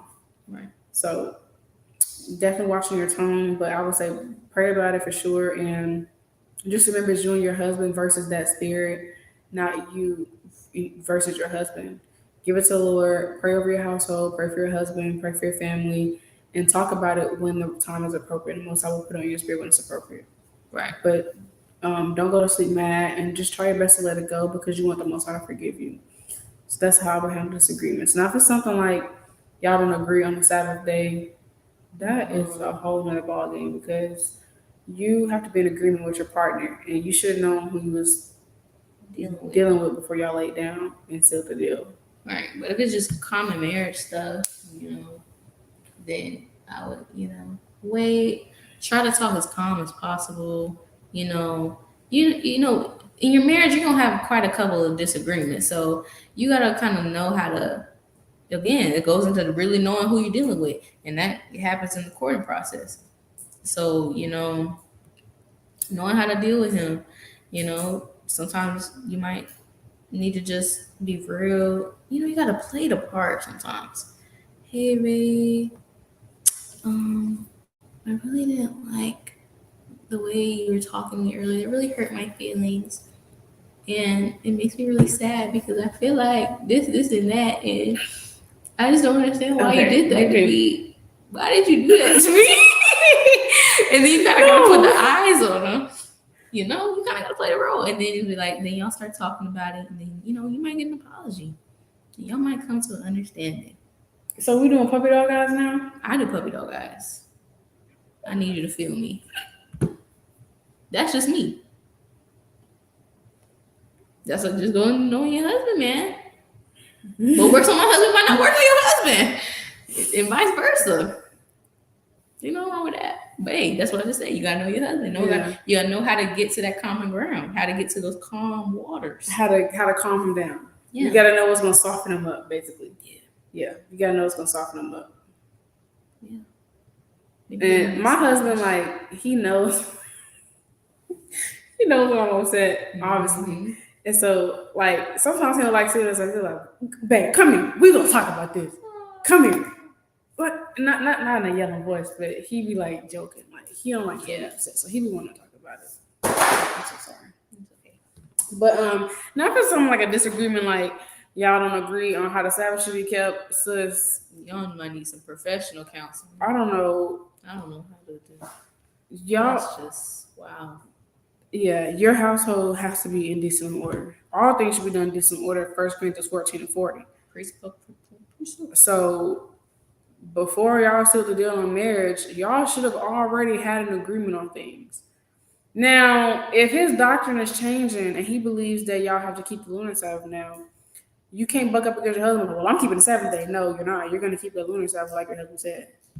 Because it's not, if that's what he said, then yeah, that's what he said in righteousness. And things change in marriage, You got to be able to be adaptable, which can be very hard. The man you're with when y'all was courting is just might not be the same man when you Lord forbid, but he might change. He might have a different spirit on him. It might not be for the. It might be for the better. It might be for the worse. And I just hope it's not for the worse. Lord within the Most High keeps all of our husbands in a righteous mind. But if doctrines start to change, like he believes that, now if your husband thinks that y'all can't light candles in the house on the Sabbath and you do, then just respect him and don't light the nothing in the house. You know what I mean? Just don't do it. Go outside. Right. Now, if it's something like, what's another one like? He believes that pork is clean. Okay, then that's complete madness. Then just right. Now you know what to disagree on. Right. But like if he stopped believing in Christ, then okay. You just bugging out. But now your husband has turned for the worse, and now the best thing you can do for him is put your hands over him and pray over him. Seriously. Yeah. I'm not trying to make this a joke because that happens. That happens a lot. That's so more than we like to hear. But that just comes with spiritual discernment though. Okay, is this a minor thing that we can just okay, he's still trying to keep these laws, statutes, commandments. He's not bugged out. He still has the faith in Yahawashi. He still believes you got to keep these commandments, laws, but it's different doctrine, whatever. And he can break it down and, okay. But if your man become OT only, that's complete madness. You got to keep enduring, but it's complete madness. And you need to continue to believe in Christ because that's crazy. But, yeah, sister said in another video, I said, before you get on mad, you got to think, will it matter in a day or week? It won't. That's what helps me. Like, literally, I be thinking about something, dang, I forgot that happened. Like, that stuff probably not even going to matter in 24 hours. Let it go. It's not even that big deal. But, so I would say, like, just want you to feel me. Yeah, like, if it's a disagreement, like, I'm going to actually go to my YouTube so y'all can see the questions we'll be reading. But if it's a disagreement, like he start believing in some madness, you gotta work out your own salvation. You do, with fear and trembling. You still gotta endure. You still have to obey and be obedient because Abigail had a foolish husband, Nabal, 1 Samuel 25. And she still did what was required of her as a woman, as a wife, because she feared Yahawah Bahasham. So regardless of what spirit happened on your husband, you still gotta obey in righteousness and be a righteous wife. Why are you laughing? I'm sorry. I was reading Lily's comment. She told me they about to have Sabbath twice a week. That's madness. But go ahead. But yeah, it just, like, if it's some petty, pray about it. Y'all can work through it. But if it's something like a big doctrine change, like stop believing in Christ, that's the only one I can really think of. That's some heavy stuff. Right. But you definitely have to pray and fast for your husband because most likely remove that spirit off of him. That's true. Pray. I'm telling you, prayer is so powerful. Prayer and fasting is so powerful. Don't be quick to give up on your husband. Don't be like, okay, nigga, you tripping. I'm packing my shit and leaving. Don't be like that. No, endure through that thing because it's been, I know a handful of people who stop believing in Christ and they believe in Christ again. It's possible. You gotta pray about it. You have to pray. Don't be quick to give up on your husband when things get tough. And that's I'm so glad the sister got that precept because 1 Peter 3:1. Likewise, ye husbands, be in subjection to your own husbands, that if any obey not the word, they also may without the word be won by the conversation of the wife. So you can win your husband over just by being in the spirit. If he stopped believing in Christ, just by you continue to believe in Christ and praying and fasting and praying over him, he might be like, oh, shoot, and get back right. You never know the spirit the Most High can put in your husband. So don't be a quick sister. Don't be weak in the time of adversity. It's a precept that say not being a weak woman in times of distress. What did you say? Oh, I thought it was 24:10. No, that is good. Proverbs 24:10 talking about not fainting in times of adversity, but it's Women's Iraq talking about a woman in distress, a woman that can't be there for her husband in distress is weak. Oh. I don't know if it's 36 or 25. I think it's 26. Yeah. So you don't want to be a weak woman when your husband go through things.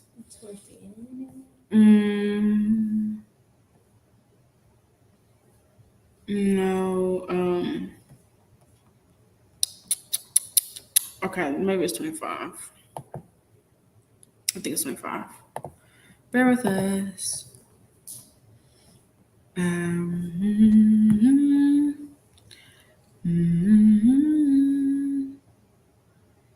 All right, Sirach 25:23. A wicked woman abateth the courage, maketh a heavy countenance, and a wounded heart.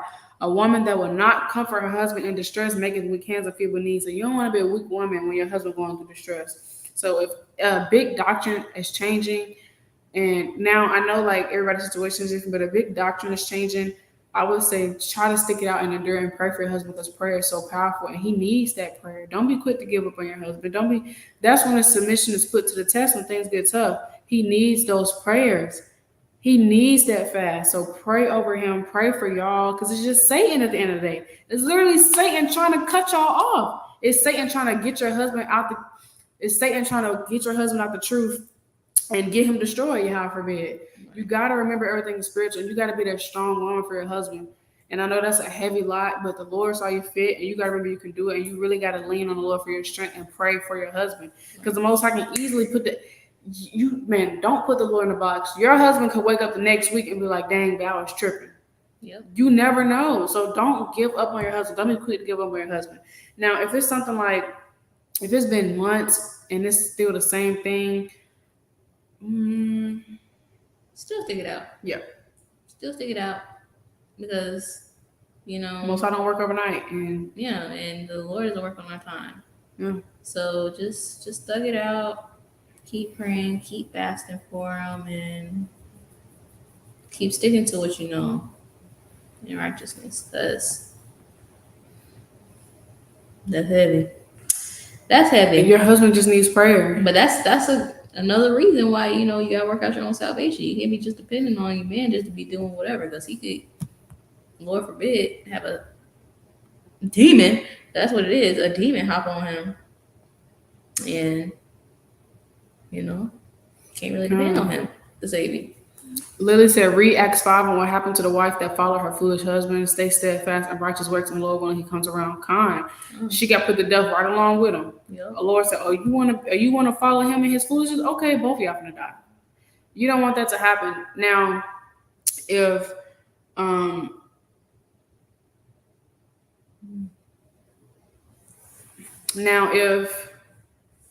dang, I lost my train of thought. Shoot. Welcome back.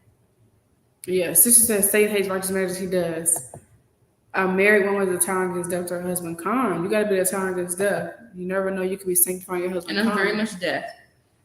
If you try to talk about Christ don't exist or you don't believe in Christ, whatever. Con. So you gotta be that tower, man. You gotta you don't want to follow study to show that self approved. You don't want to follow your head in wickedness. You don't. So just pray for him. He needs prayer. I would say stick it out and pray for him. If it's that type of disagreement, y'all disagreeing in big doctrines like that.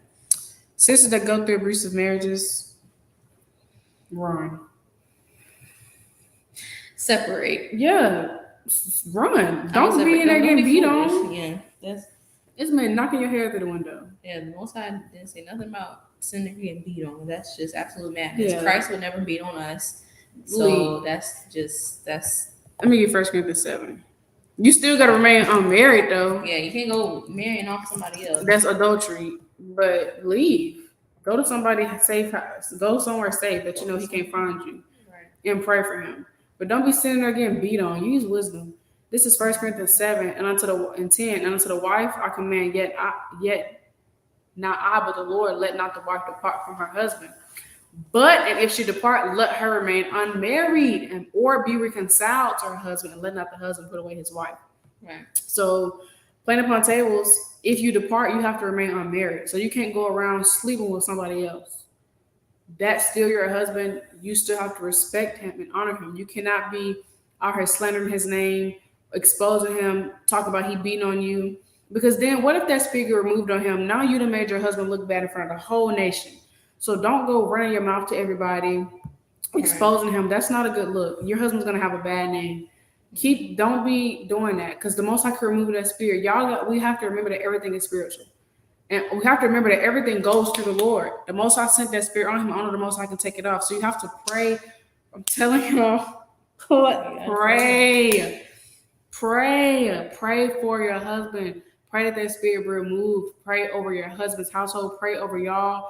Pray. But don't be in there getting beat on. So if he's abusing you, then leave. But you gotta remain unmarried. So that's plain. That's what I say. Yeah, that's plain. Use wisdom. Use wisdom. Don't hit back though. Don't. I was just about to say that. Do not fight that man. I don't know. Don't be in that. Maybe you want to,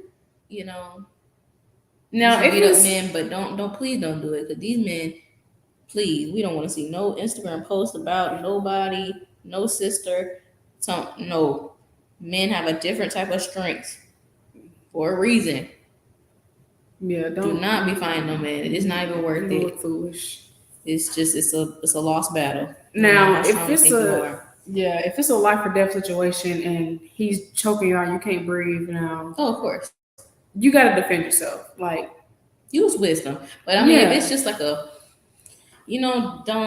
even get out of there. Call your big brother, call somebody, assist something. Just get out immediately. But definitely pray for your husband. I'm telling y'all, prayer is powerful. But From afar. use wisdom. Like, don't be trying to fight your husband. You're gonna lose. Men are stronger. You're not proving no point. Yeah, she behind said, it, don't try to man. sneak that punch. Don't run up a nigga. Don't do that. Don't do that. Okay. Don't do that. Do not. Don't do that. Don't try to play get back. But self defense to run.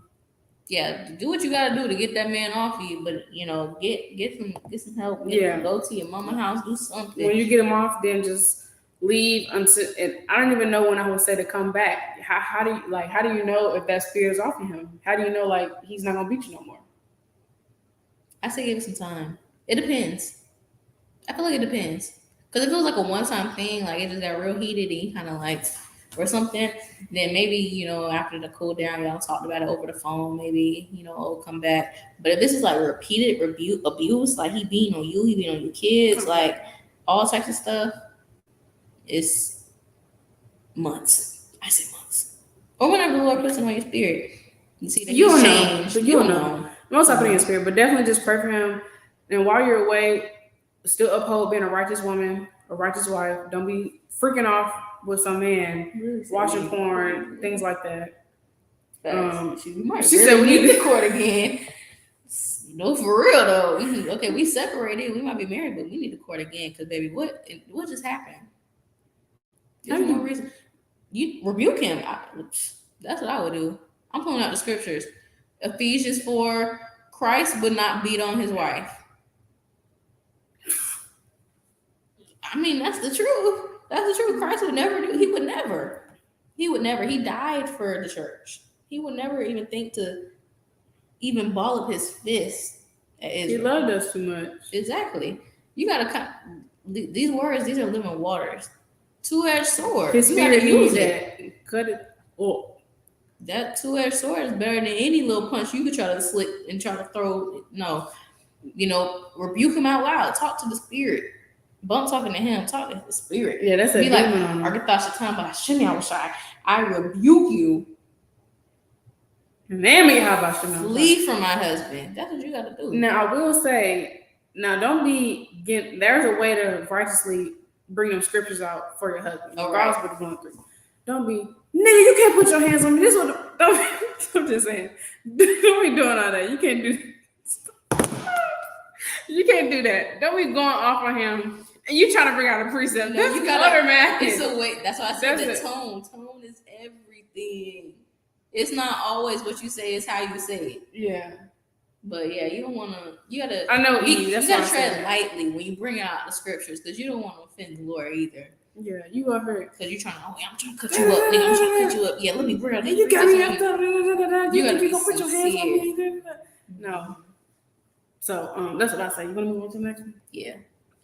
Okay. Yeah, you need to be proved. That's a fact. You need to be proved. That's serious business. You gonna put your hands on me? But definitely pray for him, because and seek counsel. The Lord see that.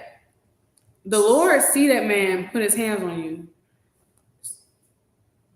What?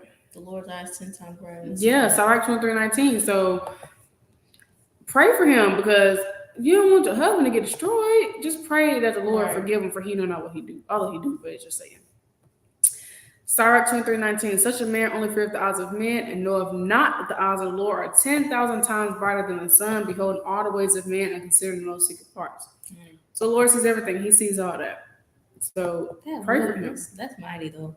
When Yahawashi was like, forgive them, for they know not what they do. You can move in that kind of spirit. That's the last thing he said before he died. Like he was moving that type of spirit. Say, ask for forgiveness on behalf of your husband. He might not be asking for no forgiveness from you or the Lord, but at least you could do your part to, Romans 10:1. Our hope is for all Israel to be saved. You don't, want nobody to get thrown in like a fire. So pray for your husband. Can I look at my community from here? Yeah. Go to profile right there. Go to the channel. Mm-hmm. Oh, okay. Okay, we're gonna pull up the questions here so y'all can see.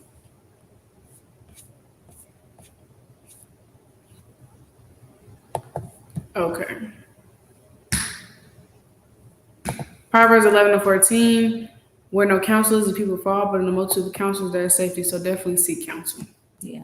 from some elders or some sisters that got some good wisdom. Um, and also, don't be going in all these brother DMs just because you and your head are separated. Oh yeah. You're still married. Don't be venting to brothers about what your husband doing. Don't do that. Y'all need to stay in the fear of the Lord. Period. Right. What's your viewpoint on polymarriages? Okay, plan upon tables is righteous. It's righteous. Now, being real, transparent. It's about to get real transparent.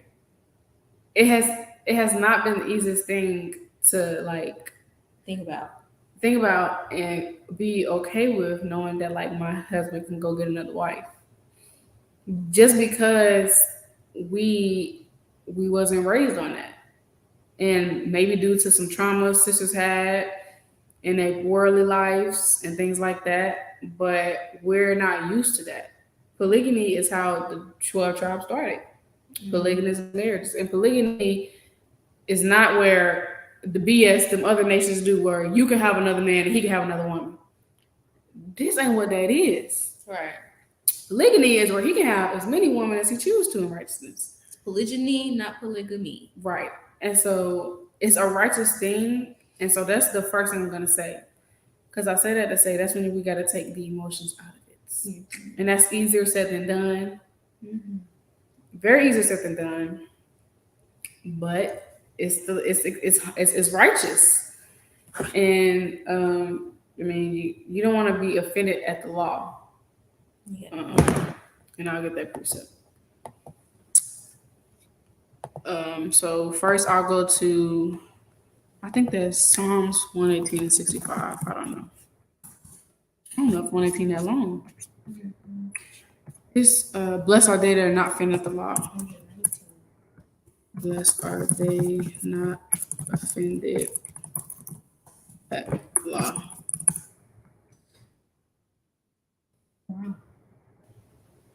That's not the one I wanted. 119. Huh? I'm pretty sure it's 119. Okay, let me check. 65. No. I don't know. Lord willing, I can find it later, but it's a precept that say basically blessed are those, like, we don't want to be offended at the law. So we don't want to be offended at the law. What's the Most High deemed as righteous. And we can go to the law and get the account about a man having another wife. And it's 165. Oh, Psalms 165? 165. No, 119, 165. I don't. Yeah. Okay. Just was leaving off the one. All right. Think about it so much. Great peace have they which love thy law, and nothing shall offend them. So we should have peace when it comes to the law. Multiple wars shouldn't get us all worked up, and it's just Satan and emotions and insecurities we got to work over. We can do those things, and nothing shall offend them. So, we don't want to have offense in the law. And I'll get the precept about multiple wives in the law. Now, I will say, like, sometimes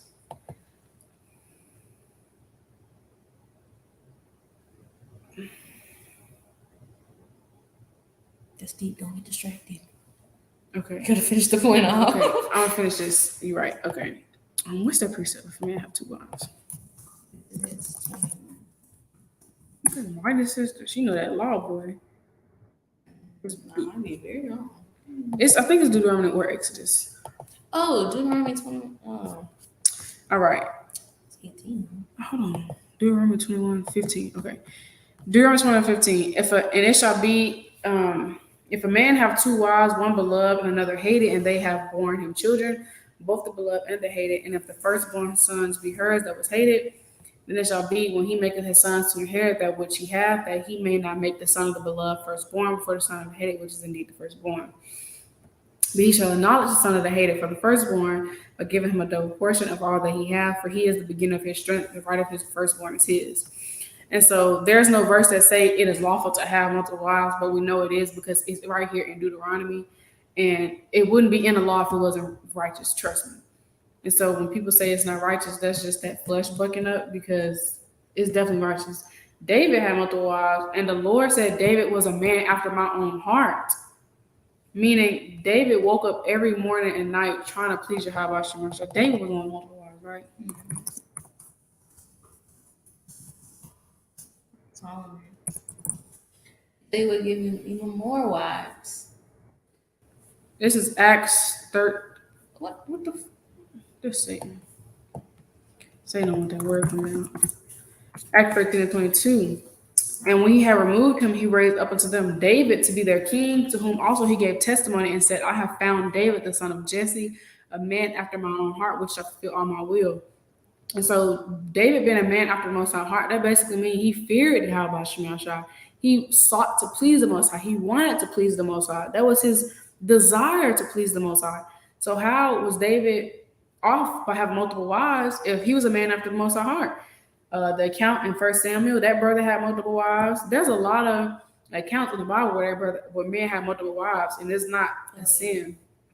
Hananiah and Hannah. Yeah, Hananiah and Hannah.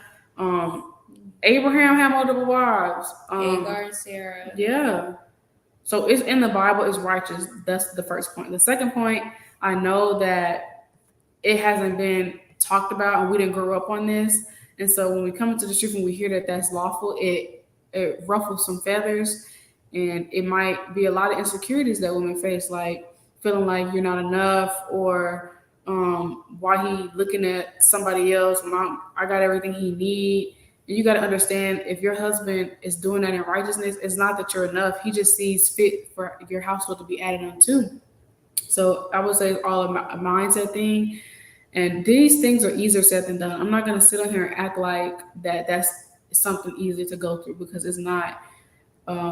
Everybody's just not there yet, and sisters got to be respectful of that. You know, some sisters are in polygynous marriages, and I applaud sisters for that, because that's a beautiful thing done in righteousness. And there's young sisters out here in it. Like, that's all praise to the Most High. It's very beautiful. But sisters struggle with that, and so not everybody is there yet. Yeah. And so that's something sisters got to pray about and fast on, because sisters may be feeling insecure, or it might be traumas that they went through, but it's not easy for everybody to be like, okay, like my husband have another wife. Now I will say it has to be done in righteousness, but everybody don't do it in righteousness, unfortunately. If your husband addresses that he wants another wife, just pray for him and that it be done in righteousness. But you know, if your husband's a righteous man, you know it'll be done in righteousness, Lord willing. I know I have thoughts of like, what if my husband wants another wife and like the sister's not sincere? Well, those are some concerns, yes, but I can get that to the Lord, but I should just trust that if my husband's a righteous man, then the Most High is going to move in him, and he's going to direct his steps. And if that is our lot, if he proves another sister, then Lord willing, she's going to be in the right spirit, because he's in the right spirit, and a righteous woman is given unto a righteous man, as the scriptures say. Mm-hmm. So I guess just having that change of mindset and having a little more faith. But like I said, it's not, and I don't want to make it too long-winded, because we got like 9 more questions. Mm-hmm. I have to tickle really bad. But I'm not gonna sit here and act like it's easy. Now, something as far as like your husband being able to text other women, that's just something I just had to try to get over, because men gonna do what they want. Don't go through the phone. And righteousness, and just don't go through the phone. Do not go through the phone. I'm gonna be real. I've been a victim of that. I don't care if you got the password. I don't care if your fingerprint in there, your face in there. You're not gonna do it. Yeah, because you will. You're gonna F around and find out. And or may not even find out, but not saying not saying like your husband, because your husband isn't off by texting other sisters. If it's in righteousness, like if he's giving them counsel or they just asking questions, he ain't going off. But I know how Satan is, and Satan like to play with our minds.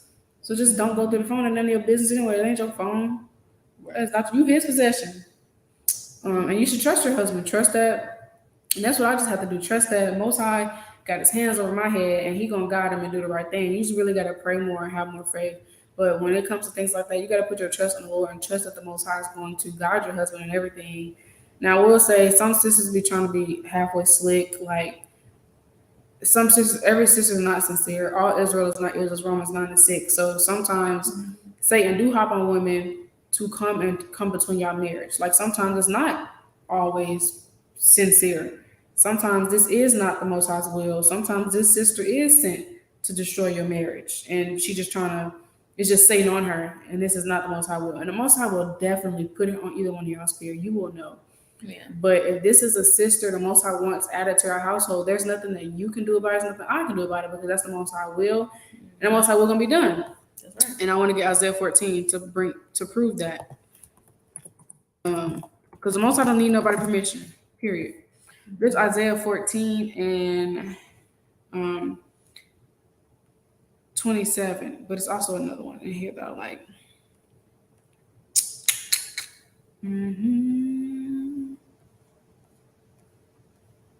I think it's just 27. It's 27, but it's another one. It's 27. Verse 24. The Lord of hosts has sworn, surely as I have thought, so shall it come to pass, and as I have purposed, so shall it stand. So, hey, whatever the Lord wants, it's going to stand, it's going to be done, period, point blank. That's why the Lord's Prayer say, thy will be done. That's why Yahawashi said, when he was on the cross, he was like, your will, not mine, because it's Yahawah's will. The Lord of hosts have purpose, and who shall disannul it? And his hand is stretched out, who shall turn it back? So, hey, whatever the Lord say, go. So if it's the Lord's will for your husband to have another wife, there ain't nothing you can do about it. You just kind of got to deal with it. You got to work through those emotions, those insecurities, and things like that. Like I said, Yeah, 2 precepts. Con and the sister Lily said, not all brothers may want multiple wives. 1 Corinthians 10 and 23, all things are lawful for me, but all things are not expedient. All things are lawful for me, but all things edify not. So every brother don't want another wife, and that's okay. And some brothers do want multiple wives, and that's okay either. Neither one of them are in sin. But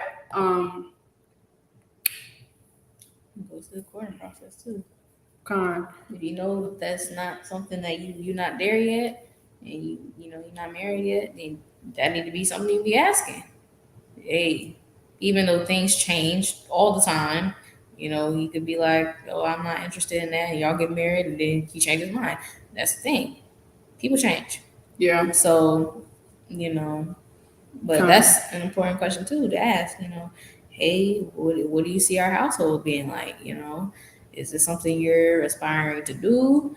You know, hey, be honest. That's what the whole process is about, being honest, being open, transparent before you get into something that you may or may not be able to handle. Yeah. Hey, I'm not there yet. I dealt with this, and that. You know, get nitty gritty with it. But if you want to pee, I was gonna pull my 2 precepts. Okay, yeah, I got a tinkle. The righteous sister pulled the some accounts on the multiple wives. I just wanted to get this really quick. In 2 Samuel, this is what Nathan said to David. Let me go to 2 Samuel. Hold on. Little bougie laptop. Okay. 2 Samuel, chapter 2. Gosh, dog. Come on now. All right. Oh, wait, no. Chapter 12. Slacking. All right. And I'll go to... Okay. Right here. Chapter 7. I'm sorry, 7.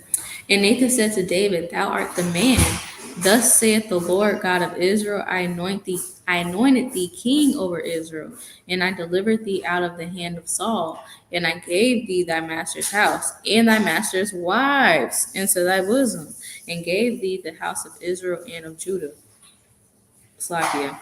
And if that had been too little, I would have moreover had given unto thee such and such things. So if having more than one wife was unrighteous, unlawful, the Most High wouldn't have said this through Nathan. He wouldn't have said this. He wouldn't have said, I would have given you even more. I wouldn't have gave you thy master's wives. He wouldn't have said that. Wives, plural. So come. And I'm going to pull something else, but it kind of escaped me. But, Ephesians 5:17. I'll praise the Most High. Came back to the forefront of my mind. And I'm cold, bro. you turn the air on. I'll be cold because I don't want it. Okay. This is Ephesians 5:17. Wherefore be ye not unwise, but understanding what the will of the Lord is. So if it's in the Lord's will that your husband gets another wife, hey, you kind of got to deal with it. You know, you can't be unwise. You got to know that that's the spirit of the Lord. You can voice how you feel a million times. It's not going to change nothing. I'm telling you.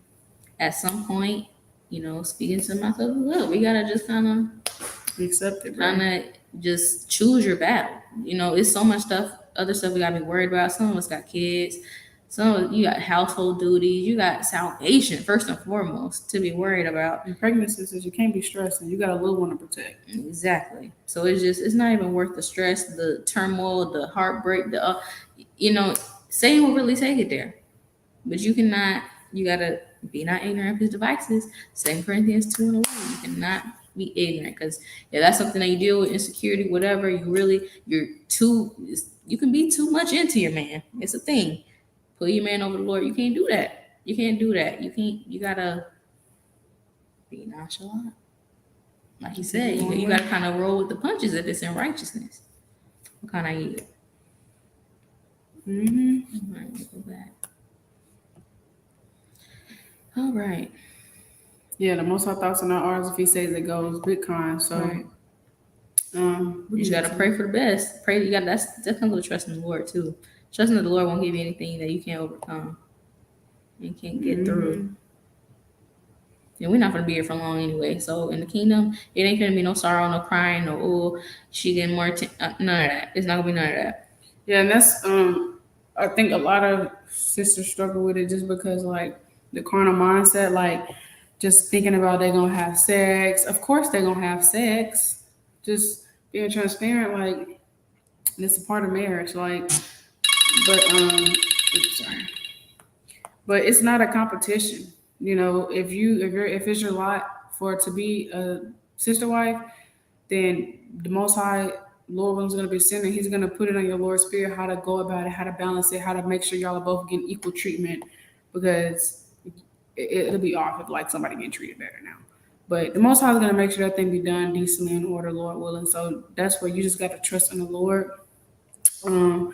But I mean, if your husband expressing to one another wife, I guess like just ask how he want to go about it. Like, do he want you to find those sister, or is he gonna find a sister? And I would recommend getting to know the sister first before she starts to court your husband, Lord willing. But I have heard of like sisters, like I've heard stories of like sisters being not really wanting to get to know the sister. They just want to be all up in the dude face. To me, I don't think that's sincere, because you're gonna be living with this person. We finna be sister wives. So how you don't want to talk to me, but you want to talk to him all day? Y'all gonna have to get to know each other at some point. So, and if you've noticed things in this courtship, your head cutting this woman, and you've noticed things, and it's in your spirit, you don't think she's sincere, just pray about it, because you don't want it to seem like you're jealous. But you just have to pray about it. The Most High will definitely put in your spirit to give you discernment if anything is going on that's not of Him. If this is not sincere, the Most High will reveal it. Trust me. But the Most High will is going to be done regardless. So I don't want to be too long-winded because we got other questions we have to answer. But our view on poly is it's righteous and it's beautiful if done in righteousness. And it's not an easy thing to accept, but at some point we have to accept it because that's the will of the Lord. And when Yahawashi come back in the second wilderness, if you buck up, you're going to get put to death. And so it's better to accept it now than to buck up at it when Yahawashi come and then won't make it to the kingdom. So, you got something? How do you make this like? Click the remove. Oh, I did it. Or that. I think because this kind of bounces off of that, and then we can go back to the YouTube question. Yeah, what she said. It's righteous. Something you got to work through if you struggle with it. It's not easy. Yeah, I'm not gonna act like it's easy because it's definitely not. But definitely not. It's heavy. Or when we get there. Do you guys think that the way that worldly sisters treat/view each other influences women's opinions on polygyny, like the competitive spirits that truly don't love and care for sisters? Absolutely, positively. That might be the number one reason why a lot of sisters are not so keen on polygamous marriages because we've encountered many insincere sisters, even just on a basic level of just being simply a sister, not even trying to talk about sharing a man. It's just these curses. Evil eye towards your brother is not just old men against men. That's women against women too. So that's just the curses because we didn't keep the law, statutes, commandments like we're supposed to. But I feel like there's a lot of things that go into it that might make people hesitant not to want to. It's a lot of different factors. We can't name all Yeah. of them, but maybe past traumas, past stuff in your relationship. You might have got cheated on in the world, but he wasn't a righteous man, so he didn't do it right. So he dogged out of you. So now you look at it as, I don't want nothing to do with another woman sharing my man. It could be, you don't truly love your sister. And I will say, like, you don't want that competition spirit hopping on you because it's not a competition, right? Right. Like, if your husband decides to go get another wife because that's his lot and it's Most High will, it's not because he doesn't love you any less. So you don't have to be in competition with his sister. I think we should. Okay, we love you more. The water for joining our praises. I think that we should be happy that a sister can get a hedge of protection. She can get the same love that we get because it's beautiful. But I will say for sisters like that are single and trying to join a union that's already been established, to also make sure you don't have that competition spirit because you want to have that mindset of, oh, I'm finna hurt her feelings or I'm finna try to outdo her, um, because it just don't work like that. Like respectfully, she is. There's no one or wife two.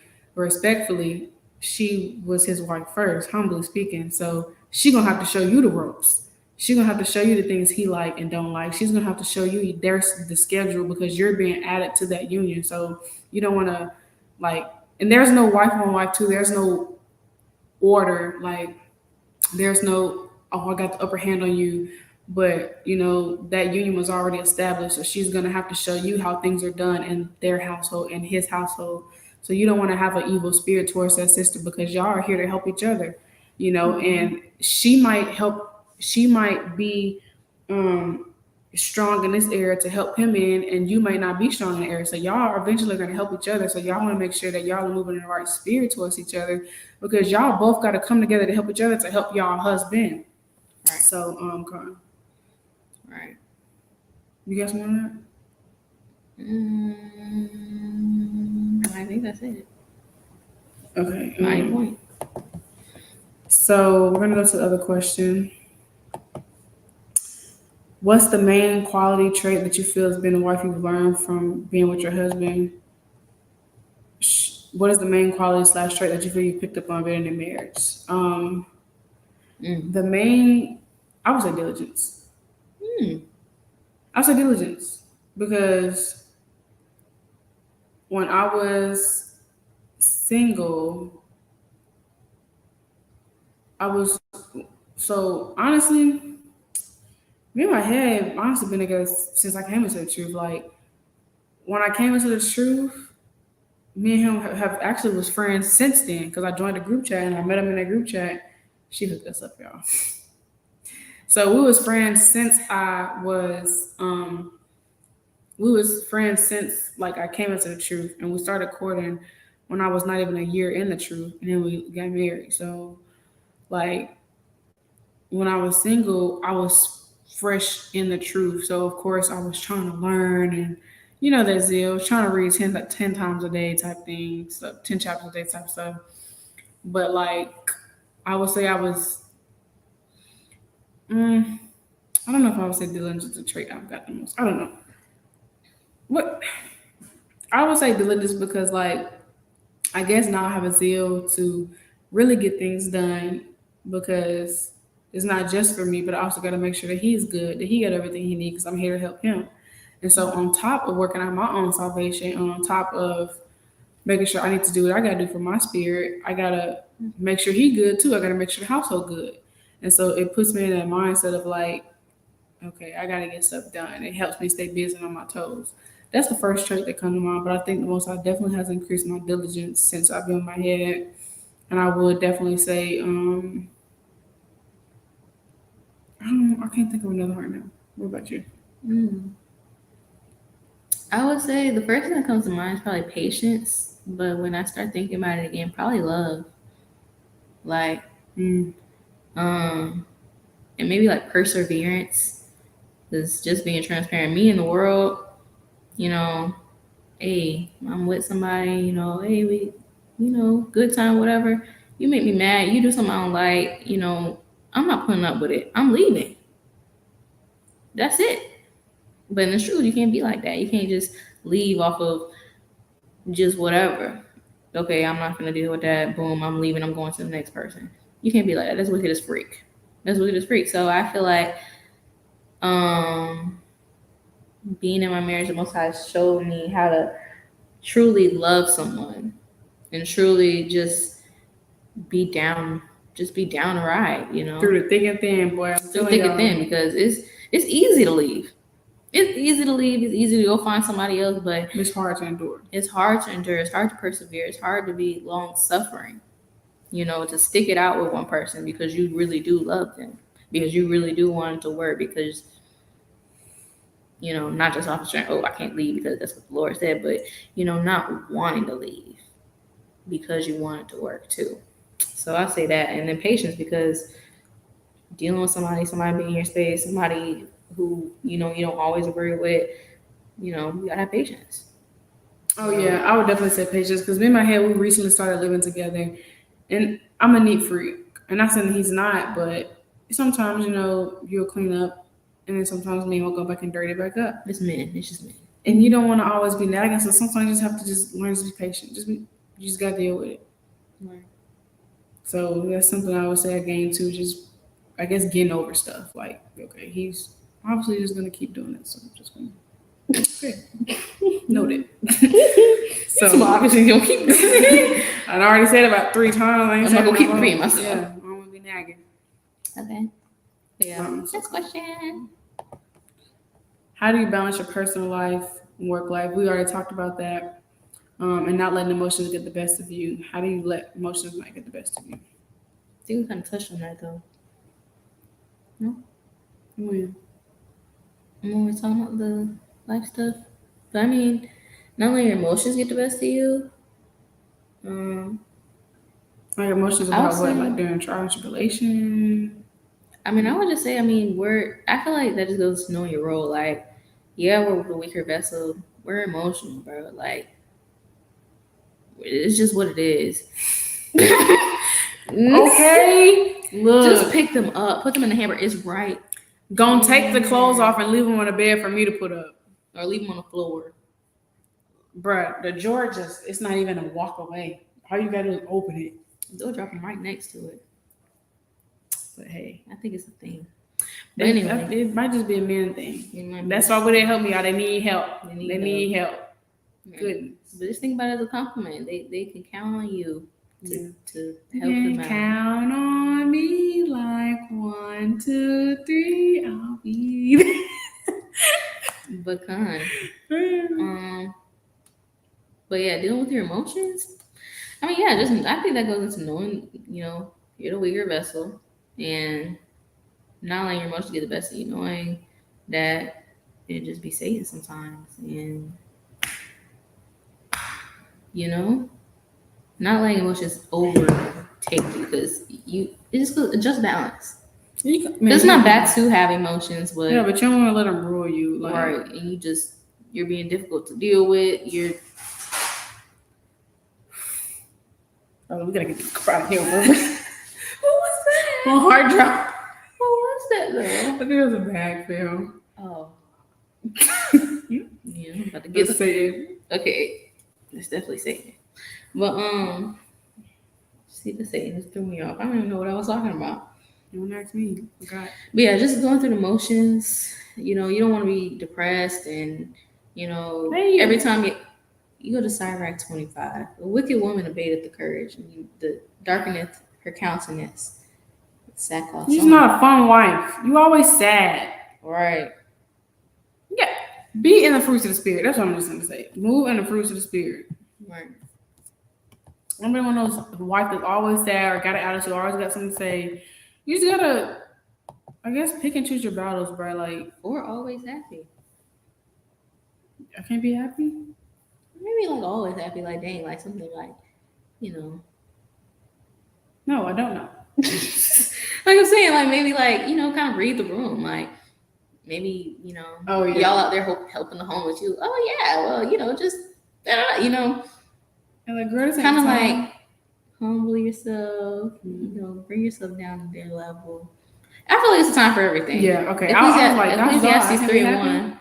I'm saying like overly happy, like Yeah. you just haha, like dang, like Girl, this ain't the time. right, Okay, read the room kind of thing. Yeah. Okay, I see. Galatians 5:22. But the fruit of the Spirit is love, joy, peace, long suffering, gentle goodness, faith, meekness, temperance. Against such there is no law. So I would say try to move in the Spirit. Stay in the fruits of the Spirit to rule those emotions. Because you're going to be emotional, but have a balance. Have a balance. Don't be overly emotional. Journal. Let it get it out to the Most High. Pray. Oh my gosh. I can say this all day. Pray. Pray. Pray about it. Pray about it. Talk to a beloved sister. Sometimes, like when I'm just emotional in my head, I'll text Yawanah. Or Mercedes. Or Lily. I'm gonna just be like, hey, can I talk? Just pour it out. From Sweet Magnolias. Yes, pour it out. Pour it out. Yes. But yeah, that's my advice. Whoever else the most happened to my spirit text, but yeah, I think that taps it into it. But like, you're not getting those letting those emotions get the best. You're just having control of your spirit and just giving those emotions to the Most High. Bahasham. 1 Peter 5:7, Philippians 4:6. Casting all your care upon him, for he careth for you. And then be careful for nothing, but in everything by prayer and supplication with thanksgiving, let your requests be made known unto Yahawah. So give those thoughts and emotions to Yahawah. Okay? Best tip is giving emotions some time before you respond, because I go back hours later realize it's not that deep, but I was doing too much, so calm. So Lord answered your question. How do you work on balancing your own salvation and managing your relationship with your husband? We already talked about that. Yeah. Though we should be moving to all fruits of the spirits, what is one you feel a lot of women don't have or should practice? We talked about this one. When did we talk about this? I had because I saw that question and I was like, I think long suffering. Me personally, I think long suffering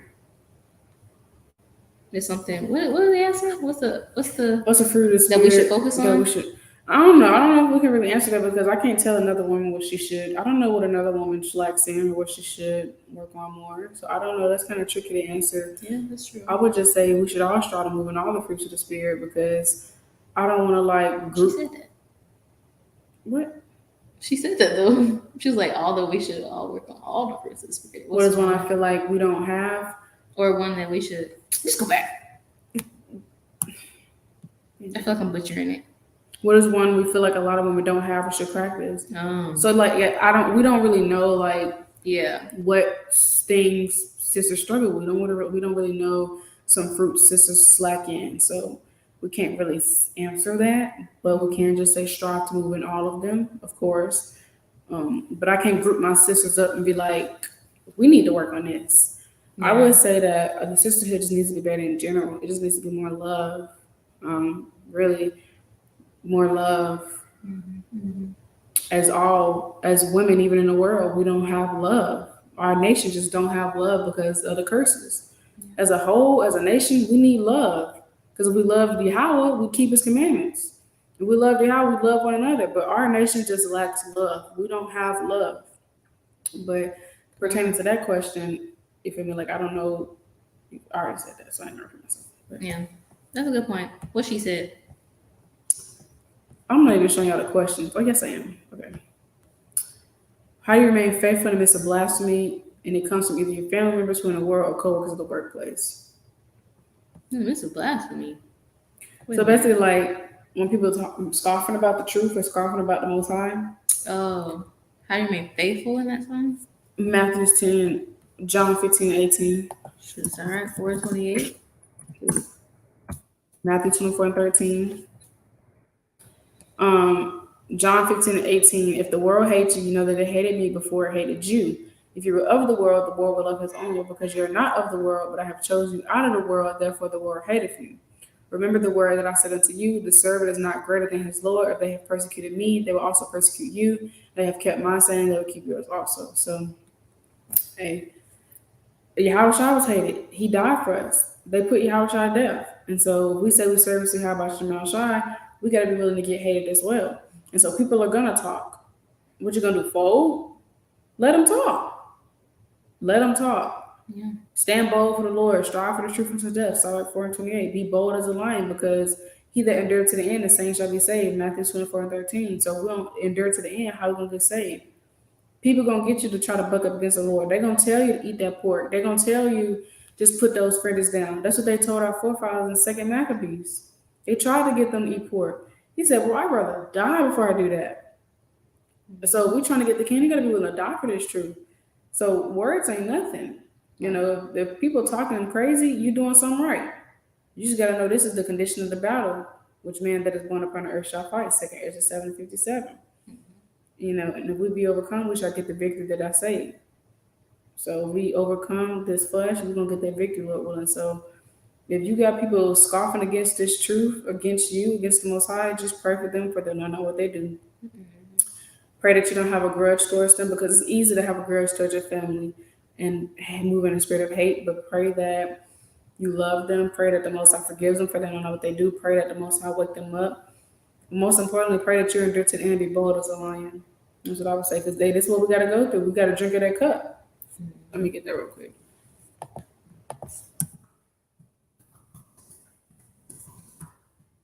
Just have mercy.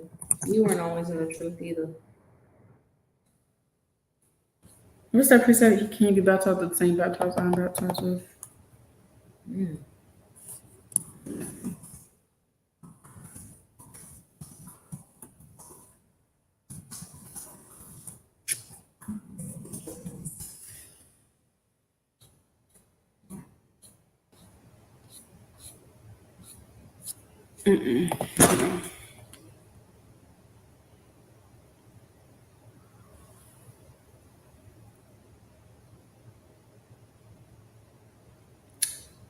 Matthew 20:22. I'm gonna go to the BLB for this one. Can you pull it up, Matthew 20:22?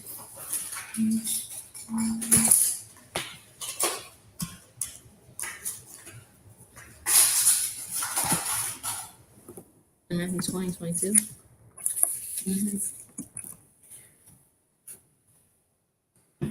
Okay. So, where it gonna go? What's one? What flavor? Green, mint. Green flavor? Okay, thank you. So this is Matthew 20:20. Then came to him the mother of Zebedee's children with her sons, worshiping him and desiring a certain thing of him. And he said unto her, what wilt thou? She said unto him, grant that these my two sons may sit. Sit on you go. If I need to.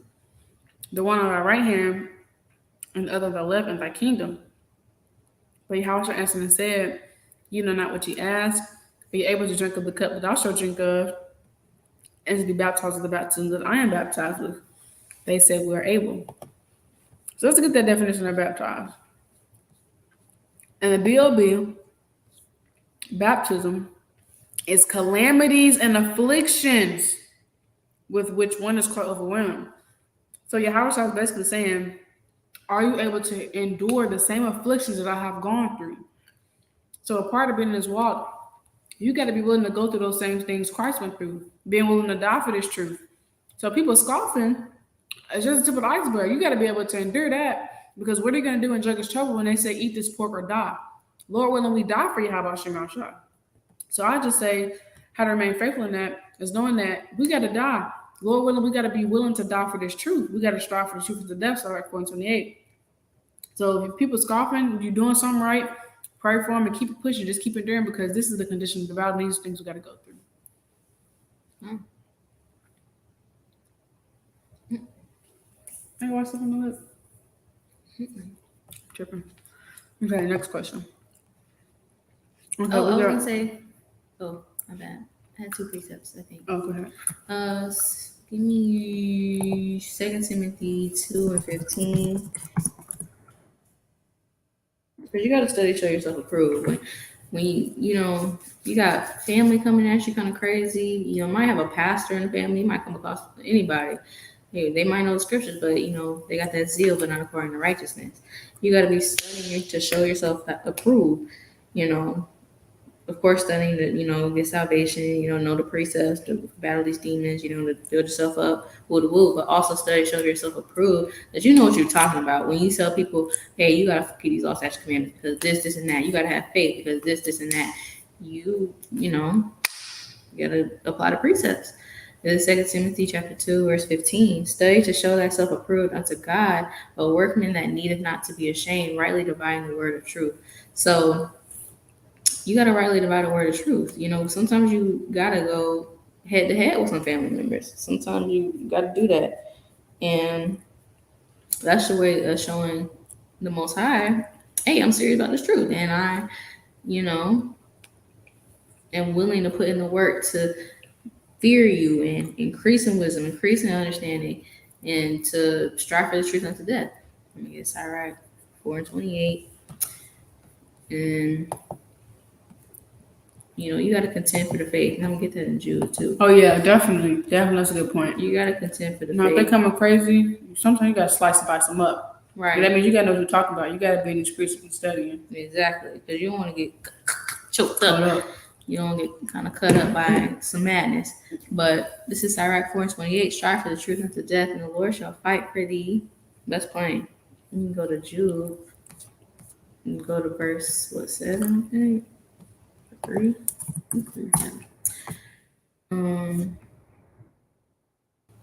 That's not it. No, wait, hold on. It's 3. Beloved, when I gave all diligence to write unto you of the common salvation, it was needful for me to write unto you and exhort you that ye should earnestly contend for the faith which was once delivered unto the saints. So this faith was delivered unto us. However, we came into the truth, all praise the Most High through the Most High. And now you have to exhort, your sisters, your family members, whoever, if they coming at you, contend for this faith. Don't fold. Don't be, oh yeah, well maybe that is. Don't even let them get the chance. They talking about some madness. It's not right because you done study to show yourself approved. Cut that thing up. They still not trying to hear it. Then Titus 3:10. No, you gonna hit it on that. Okay. And I will say, I don't know if this is a personal experience. I have a grandmother that she just believes that we can eat whatever we want. And when she would tell me that the law's done away with, I would just ignore her. And then my head cut me up, and he was like, "Nah, you gotta contend for the faith." And so you gotta contend for the faith. Yeah. I was like, I don't like contention. Bump that. If they coming up to you talking about something that don't go, it goes against what the Lord say. You have every right to cut them up. Now, sometimes it's best just to leave it alone. Proverbs 26:4, answer not a fool according to his folly, lest I be like unto him. So, sometimes it just depends on the situation. You got to use wisdom and discernment. If they coming up to you, they coming at you, you got every right to defend yourself and defend that faith. Right. That's very well said. Very well said.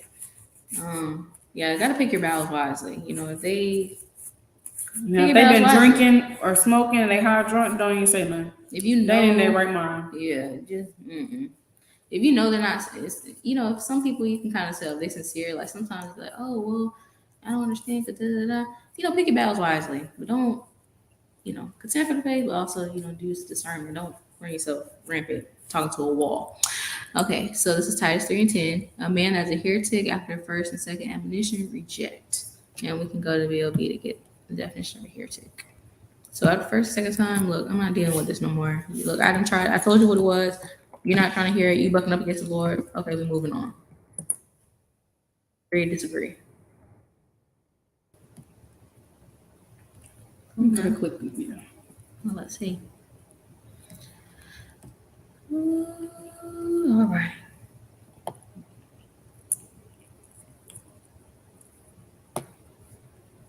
A follower of a false doctrine. This is a heretic, schismatic, fictitious. It's plain. So if somebody is a follower of false doctrine, once, twice, okay, I done told you what it is. All right, we're moving on. They can't even see the screen. Really? I knew to go check and see if they could see it. They couldn't see it. Oh, shoot. What's the green? Everything will work. Okay. This is gonna be obedient. You see it. Schismatic, fictitious, and a follower of false doctrine. All right, we got 2 more questions. How do you manage long distance? So me and sister Yawanah, we were both in long distance marriages and long distance courtships.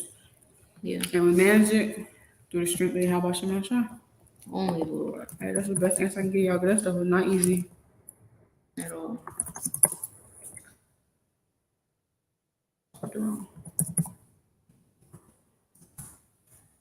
Am I spelling it wrong?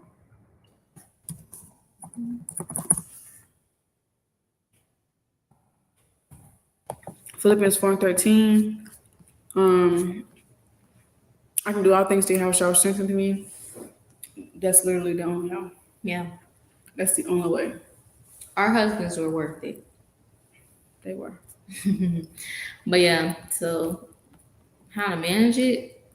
Prayer, fasting. Just like you would in person, but communication.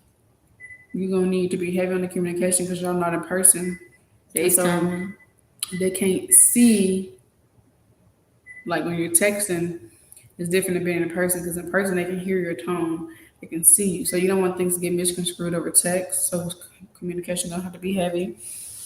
Me and my head had a schedule of what things to get done in our marriage, like reading and stuff. So have a schedule that helps. Let's see. Yeah. Praying for y'all that y'all endure and that you fight any spirits of lust or porn that might try to hop on you. But that would be my advice. Like we managed it really through this power of spirit. How about you, the Lord was our strength and still is our strength. Because it's not easy, but it's worth it. And mindset matters. A positive mindset matters. Having a mindset of it's gonna pay off because now me and my head got a place. Now they got a place and they got a baby. Yeah. It paid off. The hard work paid off. Crying up late at night, it paid off. So just having that mindset it's most times gonna look out for us, Lord willing. It's gonna work together for our good, Lord willing. So just keeping your mind on the precepts, Romans 8:28. And we know that all things work together for good to them that love Yahawah, to them who are called according to his purpose. So knowing that it was gonna work out, knowing that I think during that season, my faith got built up so good through the spirit because boy, that's all I could lean on was faith and trusting in Yahawashi and knowing that like he said if we obedient then he's gonna look out for us, Lord. And so I knew that as long as I did my part as a servant, he was gonna look out, and the Most High did. The Most High looked out. He blessed us with a house. He has been working tremendously. And those around us know. So all praises to the Most High. Praises to the Most High. But it was just a mindset thing, like knowing that, hey, it's going to pay off and we're going to have a spot, Lord willing. Just keeping the faith and believing. And I was a lot more emotional.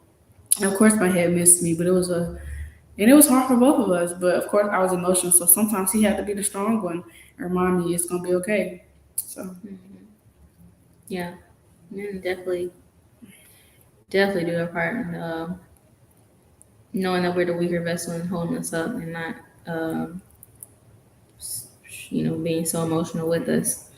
But yeah, it's an endurance test. definitely. It's a faith test, and if it's the man that the Lord got for you, it's worth it. You can do it. Like you gotta just take it day by day. I say that day by day and make your supplication unto the Most High. Build yourself up for when you are with your husband. That's that preparation season. Yeah, it's preparation.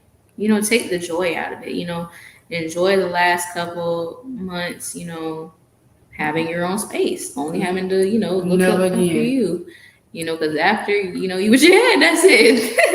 That's it. It's if some sisters are introverts, they don't really like to be bothered sometimes. Enjoy that alone time, whatever you gotta do. Because once that season's over, there ain't no going back. They know, I miss when time machine everyone. Exactly. Enjoy where you are, because most of has you where you're supposed to be for a reason. Yes, enjoy every season. Try to take the joy out of it, and yeah, it doesn't have to be a bad thing. It makes the times that y'all do get to link up even that much more special. Because you haven't seen them in so long. All that, I've been missing you. It's all built up, and y'all doing stuff. It's cute. But of course, flights. Yeah. So it's good things in every season, and you don't want to be that person that is always looking to the next season. Dang, can't wait till this, that, can't wait till this. Just enjoy the season that you're in, because then you'll be like, dang, I remember I miss when, we used to, catch flights to each other and go on date nights and travel and this and that. You don't want to be always looking for the next season and then regret living in the moment for all the other seasons. So I'll say that. Everything in due time. In due season. All right. How did you handle temptations while courting?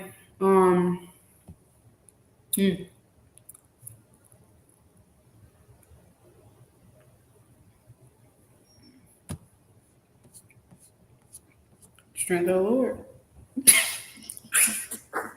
You some up. Strength of the Lord. Yeah, that's fact. Yeah. I mean,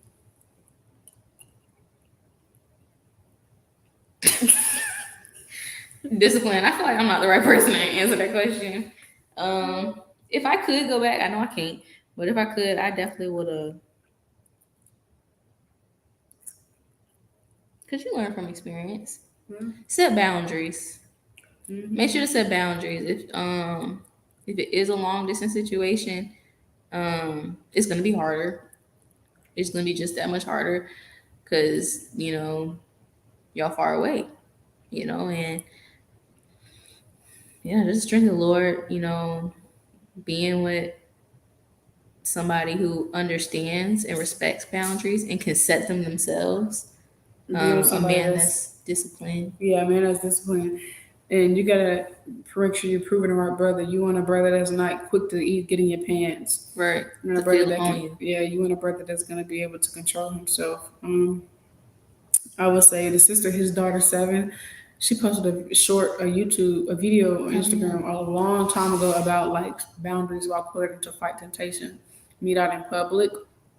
No meeting out at dark. Don't link up at a hotel. Or at each other's houses. Better than linking up at the house or a hotel and y'all courting. It's going down tonight. Exactly. But everything is a little obviously, but use wisdom. Okay. If y'all have a certain way y'all trying to do it, decent order, use wisdom. Right. Have friends around. Because every time my head linked up, it was a group. Yeah. And we was courting, it was always a group. Well, by the second time we linked up, we got married. So. Exactly. But it was still a group though. Yeah. It was. I can't say the same for me. And me and my head, we were long distance, and he came and saw me, and that was it. That was dang near it. It was borderline it. But if I can show y'all anything from what I learned, is to set boundaries and to not link up at each other's houses, not link up in private settings. Do things the right way. Do it the cute way, man. Let them meet your parents. It's stuff like that. If it's that serious, once it gets to that point, of course. But yeah, take your time. Let your dad and mom give him the blessing. Show them around the town. Let them meet your family. Don't rush into it, bro. Take your time. It's, kissing and I would keep the nasty stuff. Yeah. I would keep it to a minimum because that's technically not your, that ain't your husband. Right. And what if it don't work out? And you kissed every brother on the block. Facts. So I would just keep it to a minimum. And you don't want no brother seeing, and you don't want no brother seeing all your goodies and knowing what you feel like. Right. And y'all don't even get married. Like, exactly. You just got a bad name now. Mm-hmm. Like, every brother that felt up on you and saw you because you been too fast in the courting process. Facts. I would save all the nasty kissing and all that, save for marriage. Yeah. I would save holding hands. I think it's cool. Yeah, it was holding hands. Yeah, it's not. I mean, I have held hands when we was courting. Yeah. Give me your hand, boo. Right. I hold hands with my friends. You know, it's just holding hands. You go dance with your friends. Yeah, hold hands. We can hold hands. Hold hands. But yeah, so kissing. Yeah, if I could go back, yeah, no. Yeah, but I wouldn't go back because I love my husband and I wouldn't change anything. But if I can give any advice, definitely no private link ups, no kissing, because kissing just lead to feeling, and feeling lead to y'all already know. So just don't hunching. Yeah, baby making hunching. It's just not even. Don't do that. And also another thing, because you don't want to have, just like Sid said, a bad name. You don't want it to be you done courted, 3-4 brothers in the truth, and then. Everybody in Israel know each other. So it's like, dang, then, you don't want to be, you finally meet your husband, all praise Most High, and he know every brother that you done talk to. And he like, dang, you talk to him? You're like, yeah, I know him, da-da-da. It's not a good feeling. It's not a good feeling for your husband. You're like, dang, my wife done been with this person, that person. They done been around kissed, boy. They kissed, and he was feeling on her booty and all that. Like, men don't want to hear that. They don't want to hear that. They, even though y'all didn't hunch or whatever, it still puts a bad taste in your husband's mouth, and you want to be seen as pure and undefiled. Yeah, the only man that your husband has touched, at least in the truth, So that's a very good point. Yeah. Because if I can give you advice on my courtship, keep the kissing to a minimum. Right, and don't rush. Definitely when they be saying like 6 months, that's good. That's good. Even though 6 months isn't really a long time to know somebody, but. In my head, quarter for 6 months. Yeah, that's good. Like 6 months to a year, if you can hold out that long, kudos. Because we did. Yeah, who get into it? I love the House of Aliyah. I'm so glad they're married. We rushed into it, but But I will the say, Lord had mercy. I'll say that. The Lord had mercy. It was the most perfect plan because we got married before things weren't established, and that's why we was in long distance. Yep. We wanted to be fast. Yep. Yep. See, the Lord will put you in situations like that. We were stuck. Your husband will be on the other side of the country because you don't couldn't deal hold with out. that. You can't hold out. Either you just can't control yourself. Even if you don't even got to be the person doing it. You just letting it happen. You're not firm. You're like, you gotta no, be firm. Stop. Right, you being playful. Stop. Ooh, don't touch that right there. Right, like stop. You know how men are. They got fangs. They like stuff like men that. They're lions. They will eat you up. Don't let them do it to you, sis. So don't do it. If you don't have if that man, because you can tell how a man is over the phone. If he's kind of talking, kind of you flirting. He's saying what he's gonna do. Like that. Don't do not link up with that man in private. Do not do it. Down. Just because you got to know who you're dealing with. And that just comes with praying for spiritual discernment. Mm-hmm. Know who you're dealing with. If you know you're dealing with a lion that's going, you feel me? He might take it there and you're not that strong. Set them boundaries off the ripper. Maybe we don't need to meet until we done talk to 6 months. Everybody be around though. We don't go nowhere else. We meet at the mall. Let's go out to eat. You sit on that side of the booth. I sit on this side. Don't come touching me. Okay. Don't even put your hand on my side, bro. Okay. Get that fly swatter. But also like handling temptations as far as like not jacking yourself off. That's nasty. But I know it's a spirit. But I'm telling y'all, prayer. I'm telling y'all, prayer. If I could tell y'all, I pray about everything. or pray for strength to not be given over to the lust of flesh. Yeah. So you don't go crazy yourself. Pray for strength to get through the courtship, and let it be done most of the time when y'all don't rush. Pray for everything, but how to deal with temptations, like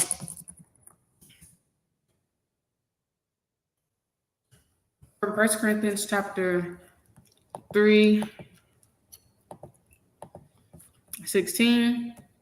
Know ye not that ye are the temple of Yahawah, and that the Spirit of Yahawah dwelleth in you? If any man defile the temple of Yahawah, him shall Yahawah destroy, for the temple of Yahawah is holy, which temple you are. So the Most High is not going to dwell in you if you're going crazy yourself. So that's how I would say. Also, I can do all things through Yahawashi, which strengthens me. Philippians 4:13. You can do it. You can endure. You can have self-control. I'm telling you, mindset matters. So that's how I would say handle temptation. Set boundaries, be in public. Remember that you can do all things through Yahawashi. And just remember that you have power to shut up on Satan so you can fight that flesh. Don't click that website. Have restrictions on your phone. You can have set restrictions on your settings. If you go to your settings on the settings app, you go to Safari. No, you click restrictions in the top bar. You click restrictions. It's gonna pop up and say content and prior restrictions. You can cut off websites that you can't see. So you just gotta have self-control. He that ruleth over his spirit is better than he that he that has control over his spirit. Proverbs 16:23.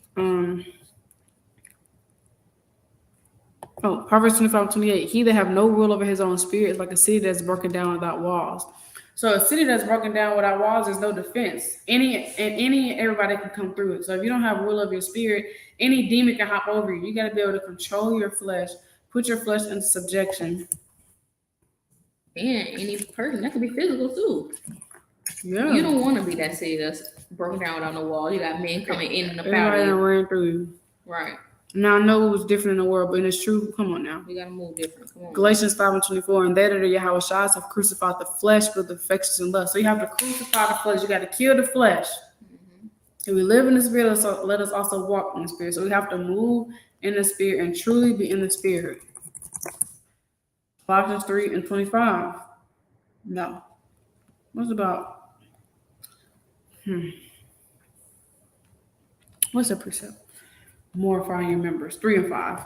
Mortify therefore your members which are upon the earth: fornication, uncleanness, inordinate affection, evil concupiscence, and covetousness, which is idolatry.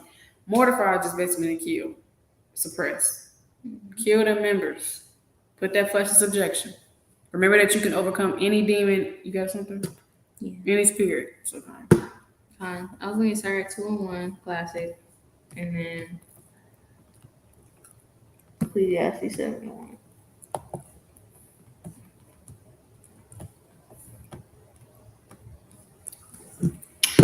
Start 2-in-1. My son, if thou come to serve the Lord, prepare thy soul for temptation. Classic. Playing on tables. I don't gotta say nothing else. Let the scripture speak for itself. And Ecclesiastes 7. Woo. Ecclesiastes? Yeah. 7:1. Sorry, I was just not tech savvy. A good name is better than precious ointment, and the day of death the day of one's birth.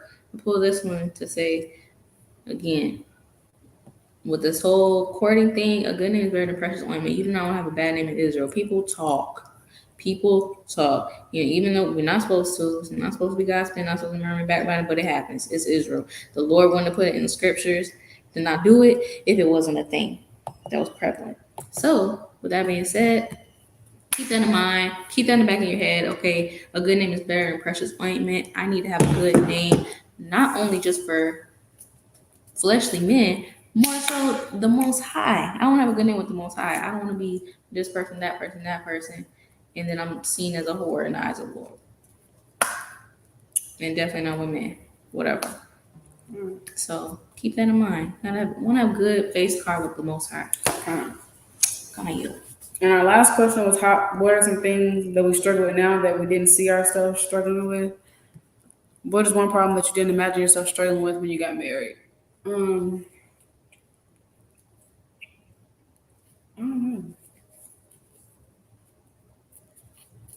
know. I'd probably say, just be transparent, the Yeah, that. poly wives. Yeah. Before I was with my husband, I was all for it, man. Like, you could probably go back to some, probably not, but Clubhouse years ago. I used to be on the Clubhouse. I used to be going hard, like telling sisters, "This, well, you tripping? Like, why you not, with this?" Da, da, da. And when I got my husband, it just completely switched, just based off of, you know, Girls in love.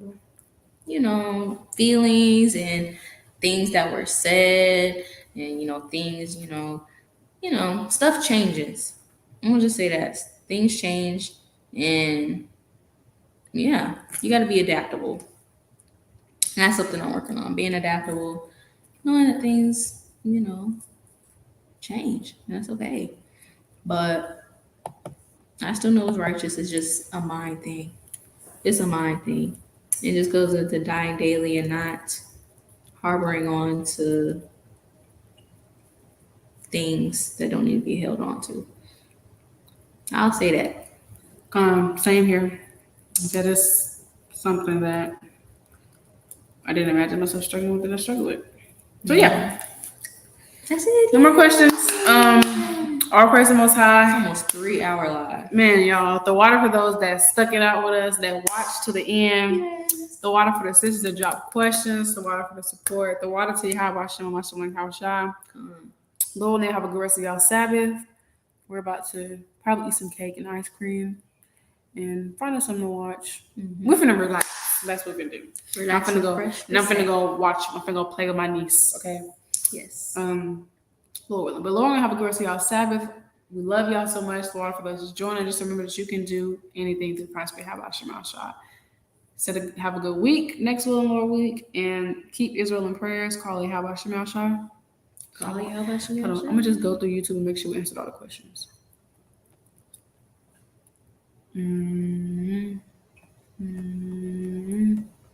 Yep. Okay. Shalom. Shalom.